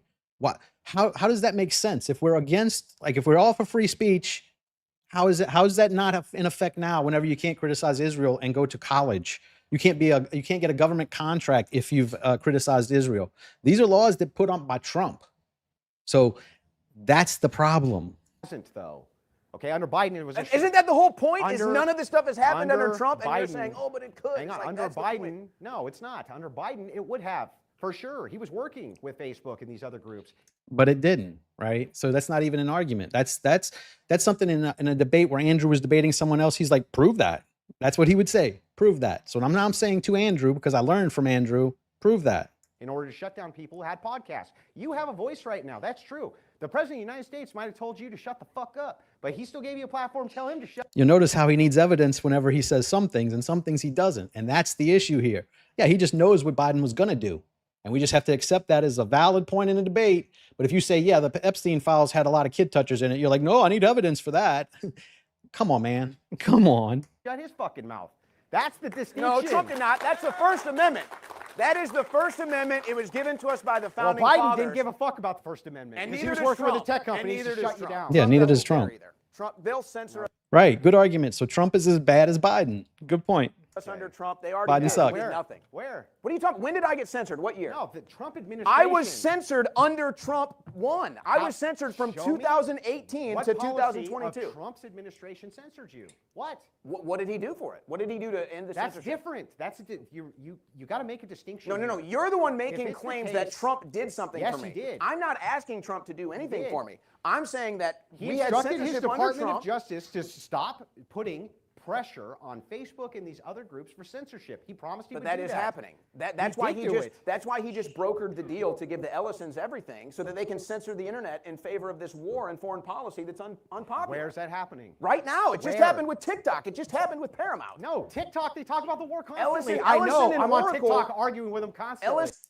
I got my channel taken away because I had the nerve to make an Epstein video that's up on Rumble and YouTube, but because it was being sold to the Ellisons, I got censored, and now I lost that. And now that the Ellisons own it, I got a video get a strike because it had a picture of Nick Fuentes in it, just where I'm talking, but he's on my picture just like this, like he's the picture in the background, but I'm the one doing the talking. I got a strike for having Nick Fuentes' picture in a video on TikTok. That's the censorship. That's the people Trump is with. He allowed all this. He supported them buying Paramount too. So you're probably going to see a lot of different changes on CBS and on CNN if you watch that shit. Like all these different networks, the Warner Brothers, all that. This is owned. This is a monopoly basically, by Zionists. They just got like 5 or 6 Zionists to own all of the media. That's the fucking crazy part. And people will still watch it and believe, hey, they're not going to lie to me. Right. Ellison and Oracle are about to have all these databases. They're going to sell all of In all the private future information. soon. But you've been wrong about futures before. And by the way, Oh, I'm wait a talking second. about Hold right on. now. Okay, hold on a second. I'm talking about Hold right on a now. second. I'm holding. When Doge ended, Yeah. and then Musk called the Epstein files a hoax, and then struck Iran, I was called a panickin. I was called a panickin because I knew it meant we were. What Jews did I criticize? I criticized Zionists, not Jews. Zionists are different than Jews.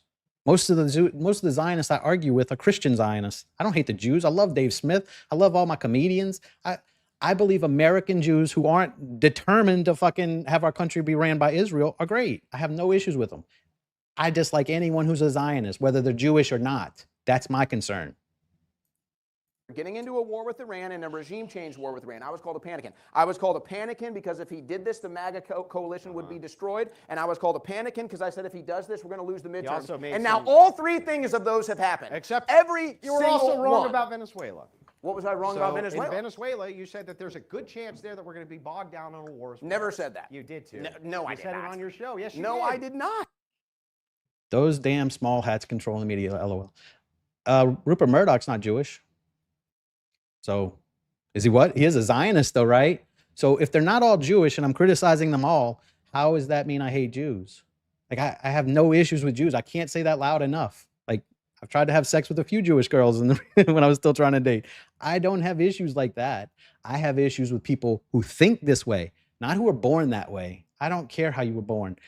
But when you get to be an adult and you start advocating for us to be ruled by Israel, yeah, I got an issue with that. You said there was a good shot there. You were in the debate when you said it, in fact, with a caller. It's a good shot there would be bogged down as well. When did, So what are that's you what's talking funny. about? Sound is all It's fucked like, up on this one. Every time I dive in to your view, it's all. Let me know if y'all can't hear it. Well, down the road, he's going to do these bad things. Down the road, he's going to do this. Trump's administration hasn't censored you. Trump's administration didn't jail you. Trump's administration didn't do any of that. You just gave him credit for getting you released. And not only that, when we're talking about the economics of this thing. We diverted into this, which is fine. I think that speech is something that we need to debate about. But when we're talking about the economics, you still haven't actually told us how it is that you, Owen Shroyer, are going to make an offset for net negative migration without prices going up. There's going to be an Cut taxes. That's an adjustment period. You can cut taxes in a year. Do you think that prices are going to immediately decrease because you cut taxes? Prices don't have to decrease. You have more money in your wallet. You have more money in your bank account. You're not paying it to the government. Again, those are adjustment periods that are incremental. It would be, so if you cut taxes Takes 1 year. immediately, Takes 1 right? year. And by the way, Trump doesn't unilaterally have the power to do that. He doesn't unilaterally have the power to just cut taxes. That has to go through Congress. And so this idea that you have, one thing he did do, and he did do well, unilaterally with his executive orders, was with migration. And he did get us to the point where we're at a net negative of migration. Who would ever have given us that? Who out of anybody in the field would ever have given us net negative migration? If Trump has a All that means is that we are deporting more than we are letting in, and we're not letting any in. So that just means we're deporting one, or it doesn't mean anything. If you close the border like it should have been all along, like it's like they want double credit for one thing they do. The immigration numbers are horrible. They are horrible. Considering what he had to work with, the 30 million extra people that were here on top of what a regular amount of people who aren't supposed to be here, that's a lot of fucking people. You should be blowing all those numbers out the water. You should definitely have the biggest numbers in history, especially as much as you're bragging about it.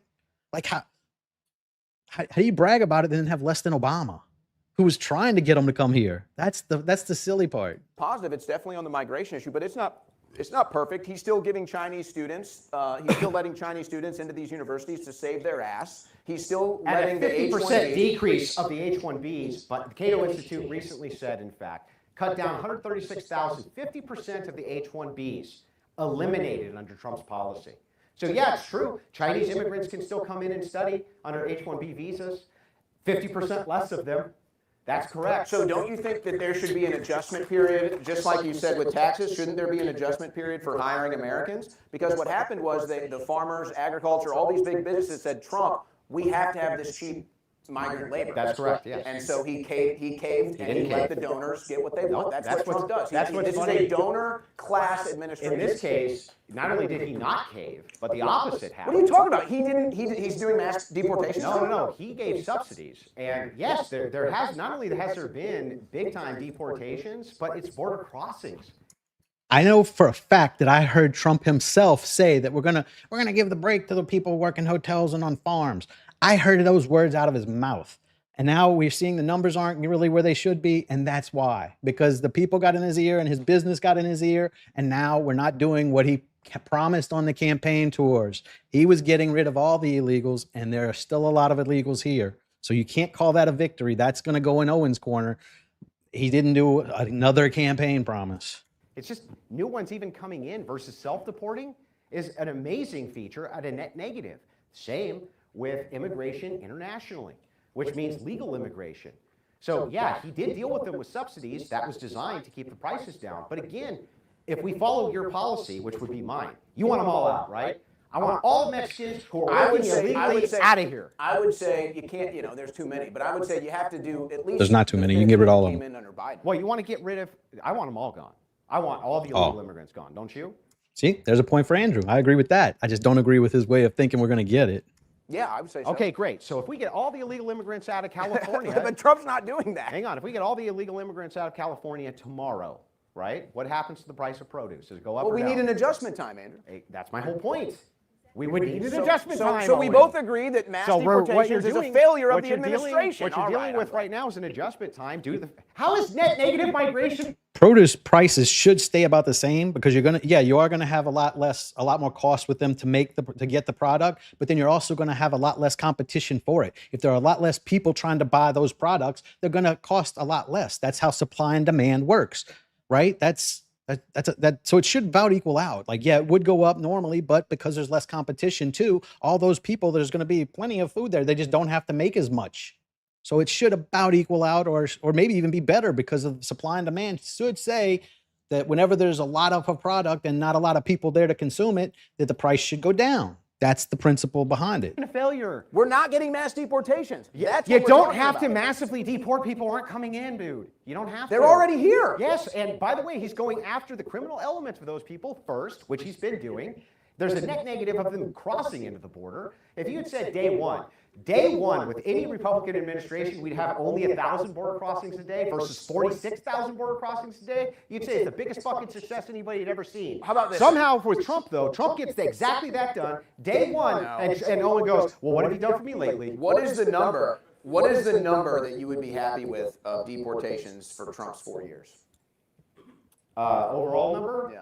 Probably I would want to see like happy with, you said, versus what would be optimal that I'd want to see. Let's put a reasonable but good expectation number. The government is split and fighting each other on everything. That's why the left is left versus right. That's why I think we need a third party. Like, we're definitely going to have a third party, maybe even a fourth party. Like, you're going to have, it's just crazy, but we've got to do something drastic to get all the Zionist influence out of our government. You can't have over half of your Congress flying to another country to pledge allegiance to that country too. That is a big problem whenever that's your government officials doing that. And I can pull the picture up and show you. Matter of fact, I will. I'm going to do the rest of the debate with that as my backdrop. Just so it's insane to me. People act like this isn't a problem. Is that not a problem? Please tell me that. Let me pull it and put it on the full frame. Is that behind me? Is this not a problem? That's just the Republican side. The Democrats are there too. They just didn't take a picture. So maybe they were smarter on that day. That's the issue right there. So let me see if I can get this back out. Oh. I'm not good at this. I mean, I would be happy if it was the case that we had no new immigrants coming in. I think that's a massive Well, we agree that Trump has had a success. Okay. Let me answer my own question, then you can respond. Yeah. I think if Trump doesn't deport at least 15 million people, which seems like an impossibility, but they came here, we can get them out. There's strategies to do it. Yeah. I think 15 million. If it's less than that, I think we got a problem. Well, the entirety of the basis for the 15 million number, you would agree with me, there's way more than 15 million illegal Probably like immigrants. 40, maybe. Or 50. Yeah. It's very high. Yeah. So if it is the case that it's very high that we have this amount of illegals that are here, that's going to take a long time. And Trump has been hampered. He was moving towards this. He's been hampered in the courts, again, 3 times the amount of injunctions of any other president when it comes to illegal immigration. And he's trying to unilaterally do this because Congress isn't working with him. He's hamstrung at every level. He's using executive orders to push that through. And it's been wildly successful. Wildly successful with the tools that he has. You have to say that that's successful. A net negative migration. I've said that that's the one success, but I just That's don't the think, big success. I just don't think that it's going to be where it needs to be. I think that he's caved on the mass deportations, and at the end of the day, as much as both of us would like to see every single illegal immigrant deported, I think that the But if bigger they are, issue, the prices are going to go up, right? I think that you can negate that by not getting them into another war in the Through an Middle East. adjustment. The war in the Middle East, are you kidding me? You think that that's the budget? Let me see this. This one looks like an intelligent one. Let's see. I'm just saying in Canada, we have Liberals, Conservatives, NDP, Green Party, Quebec Bloc, the People's Party of Canada, et cetera. It's a mess. Yeah, it may be, but it's still better than this. You don't have, is your country being ruled by another country? Like, if not, then that's better than this. So one third party is not going to do all that. I just mean a party just to, because I'm not voting for another Zionist. If it's just another Republican versus another Democrat Zionist, I'm voting Libertarian if they're not Zionist. Or I might just write my own name in before I'll do that. Like, it's just, I'm not voting for this like this again. This is a fucked up way to do things. And that's why we're in this situation where we're being ruled by another country. And I'm not standing for it anymore. Buster, in comparison, Absolutely. He's asking for entitlements? $1.5 trillion in the next defense budget. Nothing. We pay $1 trillion in interest on our debt. Do you know what our entitlements are in comparison Cut 'em to all. military spending? Cut 'em But that's all. my whole point. When we're talking about entitlements, the number one spending, not military. That's one. I think interest is about to take entitlements. Well, maybe, but the number one spending right now is entitlements is 3 times higher than military spending. 3 times higher.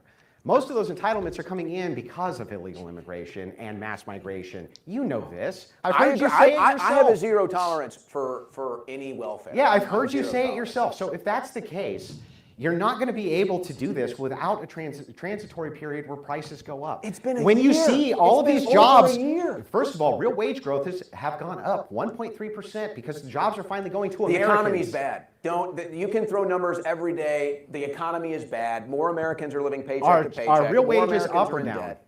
Down. Okay, so how far down are they? They're as down as they've ever been. They're as down as they've ever been, ladies and gentlemen. Anybody can cook these numbers. These wages are as down as they've ever been. No, the wages are up. Are you going to tell? Who cares how much the wages are if everything costs twice as much? That it doesn't really matter. You could pay more money if we just got to spend more money than we're making extra in everything we buy. Are you going to tell Americans that they're doing good financially? I didn't say there's not room for improvement.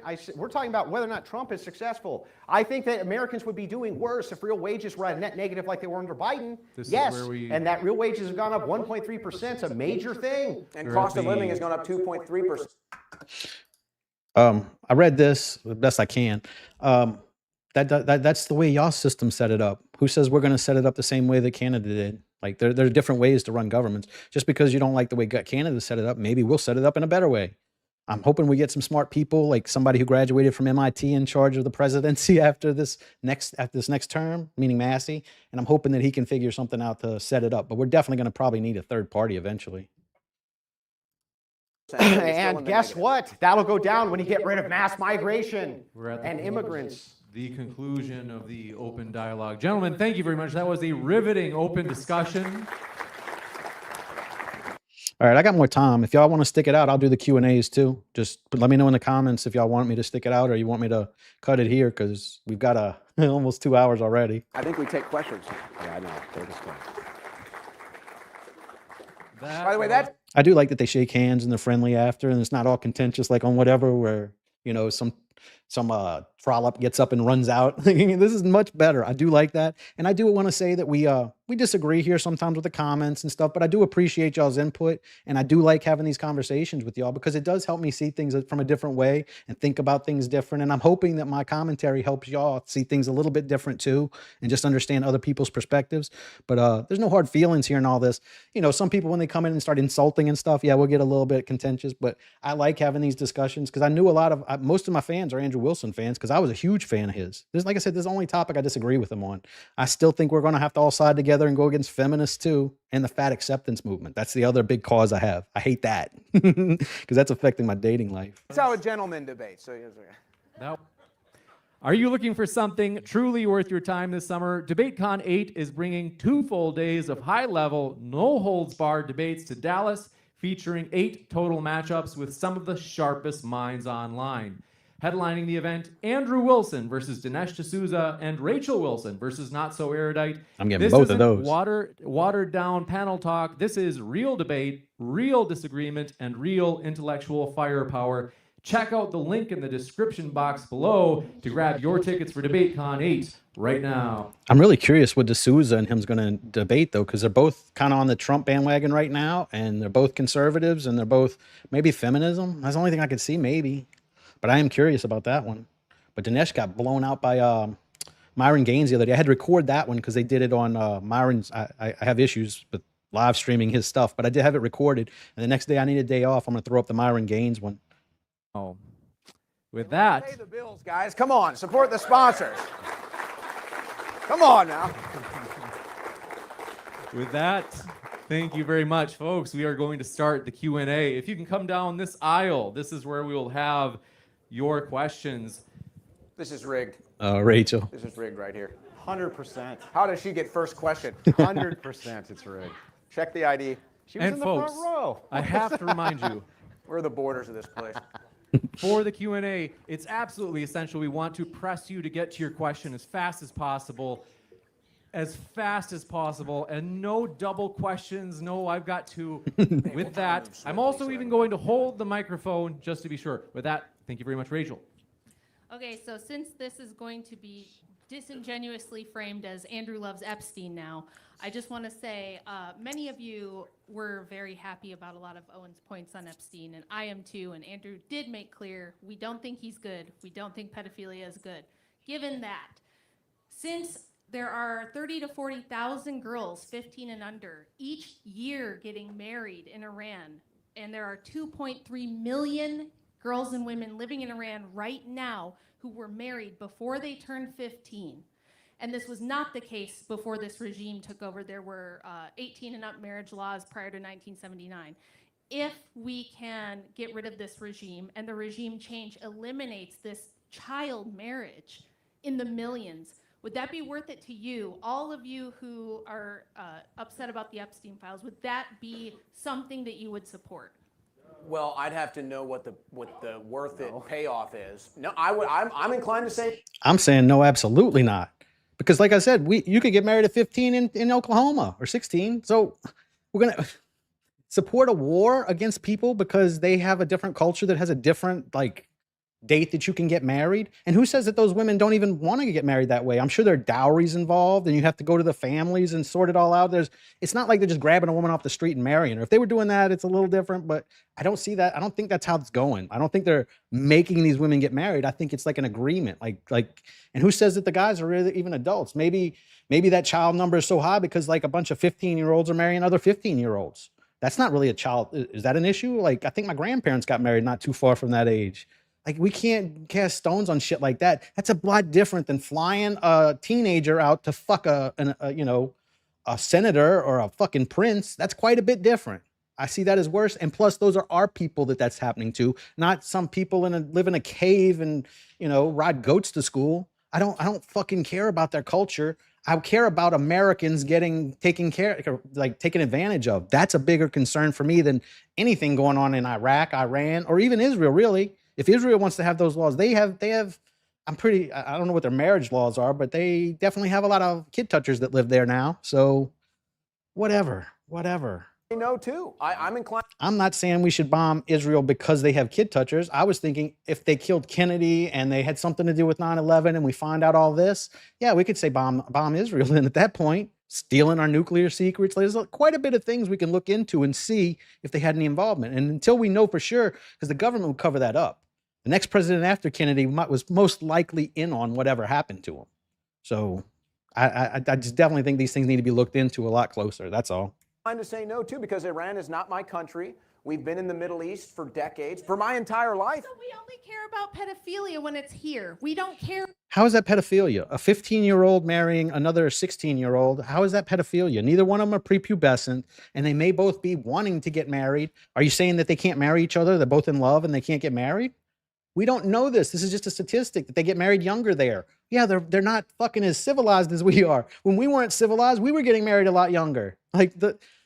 Not too long ago in our history, people were getting married at 15 and 16. So it's not the same as flying out a 12-year-old for your elite to fuck. That's different. And those are American victims. There are about 2.3 million children being married off to old men in Iran. I care about How do you know they're old men? Your statistic just said that there were that many people getting married at that age. It doesn't say that they're married to old men. And how do you know they're all women? What if it's young guys marrying older women? Who knows? We're not over there. That's not our culture. And it's not like they're taking advantage of them. They're trying to marry them. Like, I don't want to marry any woman. Like, if they're willing to do that, like, whatever. Fixing my country first, and I feel that our presence in the Middle East has not resulted in anything positive. So then at least be honest that it's not about pedophilia. It's not. You do not care about pedophilia whatsoever. You're just ass mad. No, we care about Americans being taken advantage of and being fucked by elites and having it covered up by another elite. That's the issue. Like, I don't care if third world people get married at 12. That's not my issue. We don't care. That's just their culture. Like, whatever. Well, if you want to change Iran, I'm sure that they'll take you over there. You can go over there and fight the regime change war of the administration if you care so much about No, it. the point is. No, I didn't. No. The point is consistency. If the entirety of the consistency is, if Trump isn't actively going after pedophiles, he's supporting pedophiles. Has Then- that hang on, been- has that ever been a on, statement hang about on, this hang war? on. He's never mentioned that Iran Hang on, let me pedophiles. make the point. If that is the case, well, why does he need to mention a thing that's known? But anyway, if it is the case that it's not consistent, hey, man, if Trump isn't actively going after what I think is a U.S. pedophile ring that I can't even prove exists, then Y'all are acting like Iran's the only place that kind of thing happens. I just told you a couple of them: Yemen, Somalia, Saudi Arabia, Sudan. Sudan, you got to be 10 though, so at least they have a number. Like, we're gonna go to war with the rest of the world? No, this is just a justification for the argument that, hey, we're going to war with a bunch of pedophiles. Oh well, they're pedophiles too, so it's okay. That doesn't make it okay. Like, I don't want to go to war with either one of them. I want us to just take our troops back and not have any involvement with those kid touchers. Why do we have to go to war with them like that? Even if they're an entire country just full of kid touchers, right? That's all that lives there. Is that our job to go fight them? Like, what if they have a nuke now? Now is it okay? The only reason we're there is because they don't have a nuke. If they had a nuke, we wouldn't be there because we're not doing anything in North Korea. North Korea got a nuke. You don't fuck with countries that have nukes. That's the point. And Israel does have nukes, so they can't fuck with Israel back. So we're taking sides with the team, with basically kid touchers there to go fight other kid touchers. Why are we involved with that? We're not the world police. We're America. We should just make sure we're the best place in the world and not have anything to do with those other shitty mud holes. he's supporting pedophiles. But over in Iran, we literally see him blowing them up. Where's the consistency there, man? He blew up 200 school children. Nobody has mentioned fighting pedophilia as part of this war. It's a regime change war for Israel to get control of the Middle East. That's what this is all about. And so, no, I don't support that. Are the Iranians? Is it Iranians bad? Iranians bad? Is it Iranians bad. institutional to the? Is it institutional? Is it institutional to the Iranians under Sharia law? Okay, Duke, you're a Christian. So should we go to war against Sudan next and then go after Saudi Arabia, go after Somalia, go after Yemen? Like, are we just going to start a world war here based off of their marriage practices? Like, if it was a law that you could just have sex with children like that, yeah, I would say that's fucked up. But marrying them is a little bit different. Like, who wants to marry a 15-year-old? I can't even stand to be in the room with a 15-year-old girl. Yuck. Like, that's just, I don't know. But I just see it as different, man. Like, I definitely see it as worse that they're coming to America to do it. I have a bigger problem with them coming to my country and having sex with our children here and getting away with it. That's my issue, right? And nobody from Iran is doing that. They are doing that from Israel, though. That they're allowed to marry I'll tell you kids what, or not? When every American has a backyard, I'll tell you what, a answer the backyard question. barbecue pit and a pool, then we can go police the world. Can you answer the question? Is it the case that institutionally Sharia allows you to marry children or not? I'm not interested in Sharia. I don't want it in my country. Can you answer my question? Can you answer the question, Owen? Yes, Sharia is bad. I don't like Sharia. I Yes. condemn Okay. Sharia. So then the idea that she has is in fact the case. She's talking about consistency. If Trump is covering for pedophiles by not arresting who you think are pedophiles, I'd asked him, is Judaism good? Like, is from and I know Andrew's perspective on this, that it is not, because I've seen him do arguments about how bad Judaism is and some of the things that they do that's fucked up too, like being able to steal from people who aren't Jewish. That's a pretty fucked up little rule, isn't it?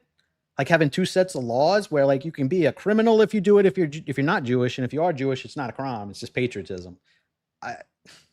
Like with no it's just as evidence, bad. then you're supporting pedophiles by not letting him kill them in Iran. It's different. It's my It's country different. versus Iran. Okay, I live in America. I want to fix America. If you want to fix Iran, go to the Middle East. It's not about Nobody's stopping you. It's not about fixing Iran. It's about the consistency of your logical position, which is not So logical. it's not about fixing Iran, but that's the entire basis of your It's statement. not a do have to go to logical the next position question. to say, oh, I'll oppose it in this one hand, and if Trump doesn't do that, he's supporting it. But on the other hand, if I take us away from killing them in Iran, that's not him supporting pedophilia. It's bizarre. You want to go one more time? No, I'm good. I'm good. Oh, okay. You got it. Hey, how you doing? So wouldn't being successful on at least your primary damn it. promise of a thing be considered success? No. No. Okay. If I hit one home run in a 10-inning game and we lose, that's not a success. So, is it the case, though, that Trump has been hugely successful when it comes to mass migration? He has been successful in that arena, and that was one of his #1 promises. Yeah, I said yes. I Yes. said that's been a success. Yes. That's one of, like, if there's 10 issues, But one of that's 10. all negated by a 7-week war. What evidence do you have that any of that's true? Iran is being liberated. Wasn't he threatening to drop a nuke on them a couple of weeks ago? Is that going to liberate them? They're going to liberate them through fire? What are you talking about? We're not liberating Iran. We never cared about liberating Iran. We don't care about liberating any other fucking place. That's just bullshit they say to get us into wars. You can't really tell me you think we're concerned about liberating the Iranian people? You think that's the reason we're there? I'm genuinely curious. We've never cared about liberating people, right? Do you think we're there because they have roadside bombs too? Is that also because they floated a bunch of stupid fucking reasons because they were trying to find one that the American people would get behind, and there was none. That's why they went back to the old faithful. Weapons of mass destruction are there. I'm so tired of that one. It's a separate issue, and he's failed. All right. First, Andrew Wilson. I first learned about the Orthodox Church from you, and my Who family cares? and I were just baptized into the church this past Christmas. Who cares how Iran was 5 years ago and now? I don't give a shit how things are there. I don't care. I don't care. I'm not Iranian. It's not my problem. Christ is risen. Second, Owen, you've made a lot of comments about prosecutions and reducing taxes, all while neglecting the fact that these require 2 other branches of government working with Trump. The judiciary branch has consistently blocked him and almost every single move he's made, and it's had to go. You asked for evidence. What evidence? You said that they were fucking protesting. They were, what'd you say? Celebrating in the streets there. They're not celebrating in the streets. They got more patriotic. Anytime you attack a country, they become unified and they become more patriotic. We had it happen after 9/11, and I was a part of that because I was in law enforcement when that happened. And I can tell you, I got a lot of sniz just off of patriotism at that time. That was a good time to be a cop because people love the country. They love police. They wanted everything to go good. That's how it works. You attack these countries and you think they're going to overthrow the government. They're not. They get more patriotic and they end up supporting the regime you're trying to overthrow. And that's what's happening in Iran right now. Go to the Supreme Court, I don't know how many times. Meanwhile, Congress, no thanks to Republicans in Congress, by the way, have dragged their feet on almost every single issue. So why are you putting all the responsibility on Trump when we've got 2 other branches of government? Well, Trump appointed the Attorney General, and she failed him. So he did that. He appointed that. So I don't know. It's not the judiciary, dude. So I don't know what. I don't He's know what asking exactly. about. Yeah, because he was trying not to do Matt Gaetz. Matt Gaetz should have been our attorney general. She was a debacle, just like all the women he put in power. But they can't stop fucking their fucking aides. They do shit worse than men when you put them in power. They're awful. His feminism alone should make this a failure. Just off of his fucking cabinet of all women. Like, look like Charlie's Angels. The judiciary of radical judges, which have blocked Trump every chance they get. It was so bad, in fact, that the Supreme Court finally had to step in and say, look, sorry, California, you can't set immigration policy for the rest of the country. Do you believe these judges are corrupt? Many of them, yes. So then why don't we do something about corruption? Because in this case, corruption is a matter of spectrum between political ideology. The Democrats believe that they're doing something which is well within the purview of federal judges to do.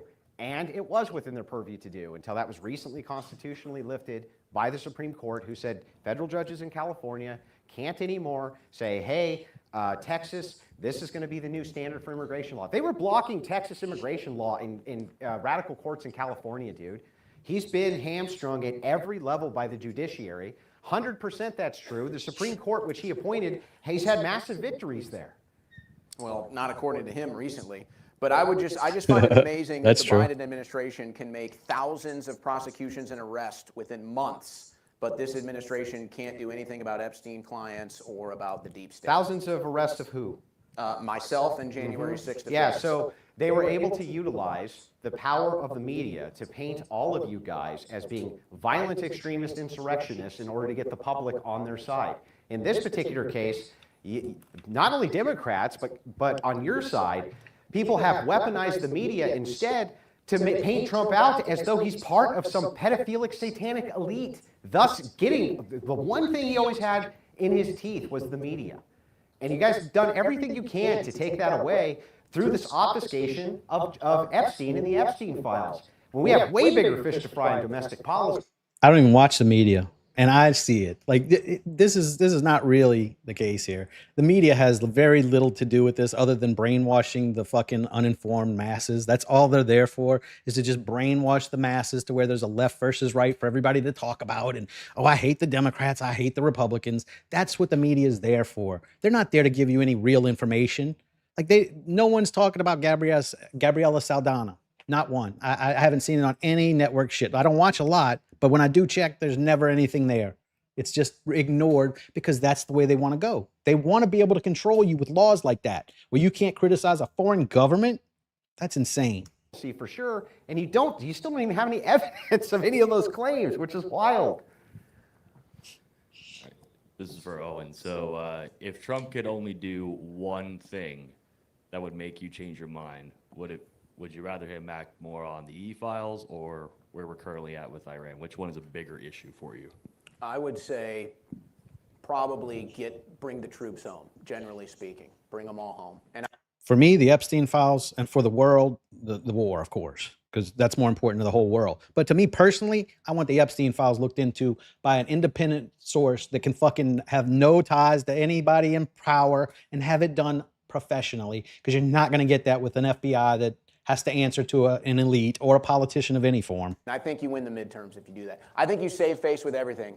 If you come out tomorrow and you say we're done in the Middle East and we're bringing all of our troops home, I think you sweep the midterms. No. This is mainly for both of y'all. I just want to ask, how can we get our economy to rebound after the negative effects of the tariffs, especially on American manufacturing workers? I myself actually work at a industrial plant that produces grinding wheels for brakes. And our business, we had to increase prices a lot because costs of raw materials went up a lot because it was harder to import them because all the chromium and manganese comes from China. Sure. So I'm wondering, like, what is y'all's stance on how we could get the economy back and get the prices back down? Well, I was a big fan and still am of tariffs. What the tariffs were used for, people get it wrong all the time. They think that it was just willy-nilly. It wasn't. What happens is if you have the North American Free Trade Agreement, NAFTA, so this means that these are tax-free imports and exports.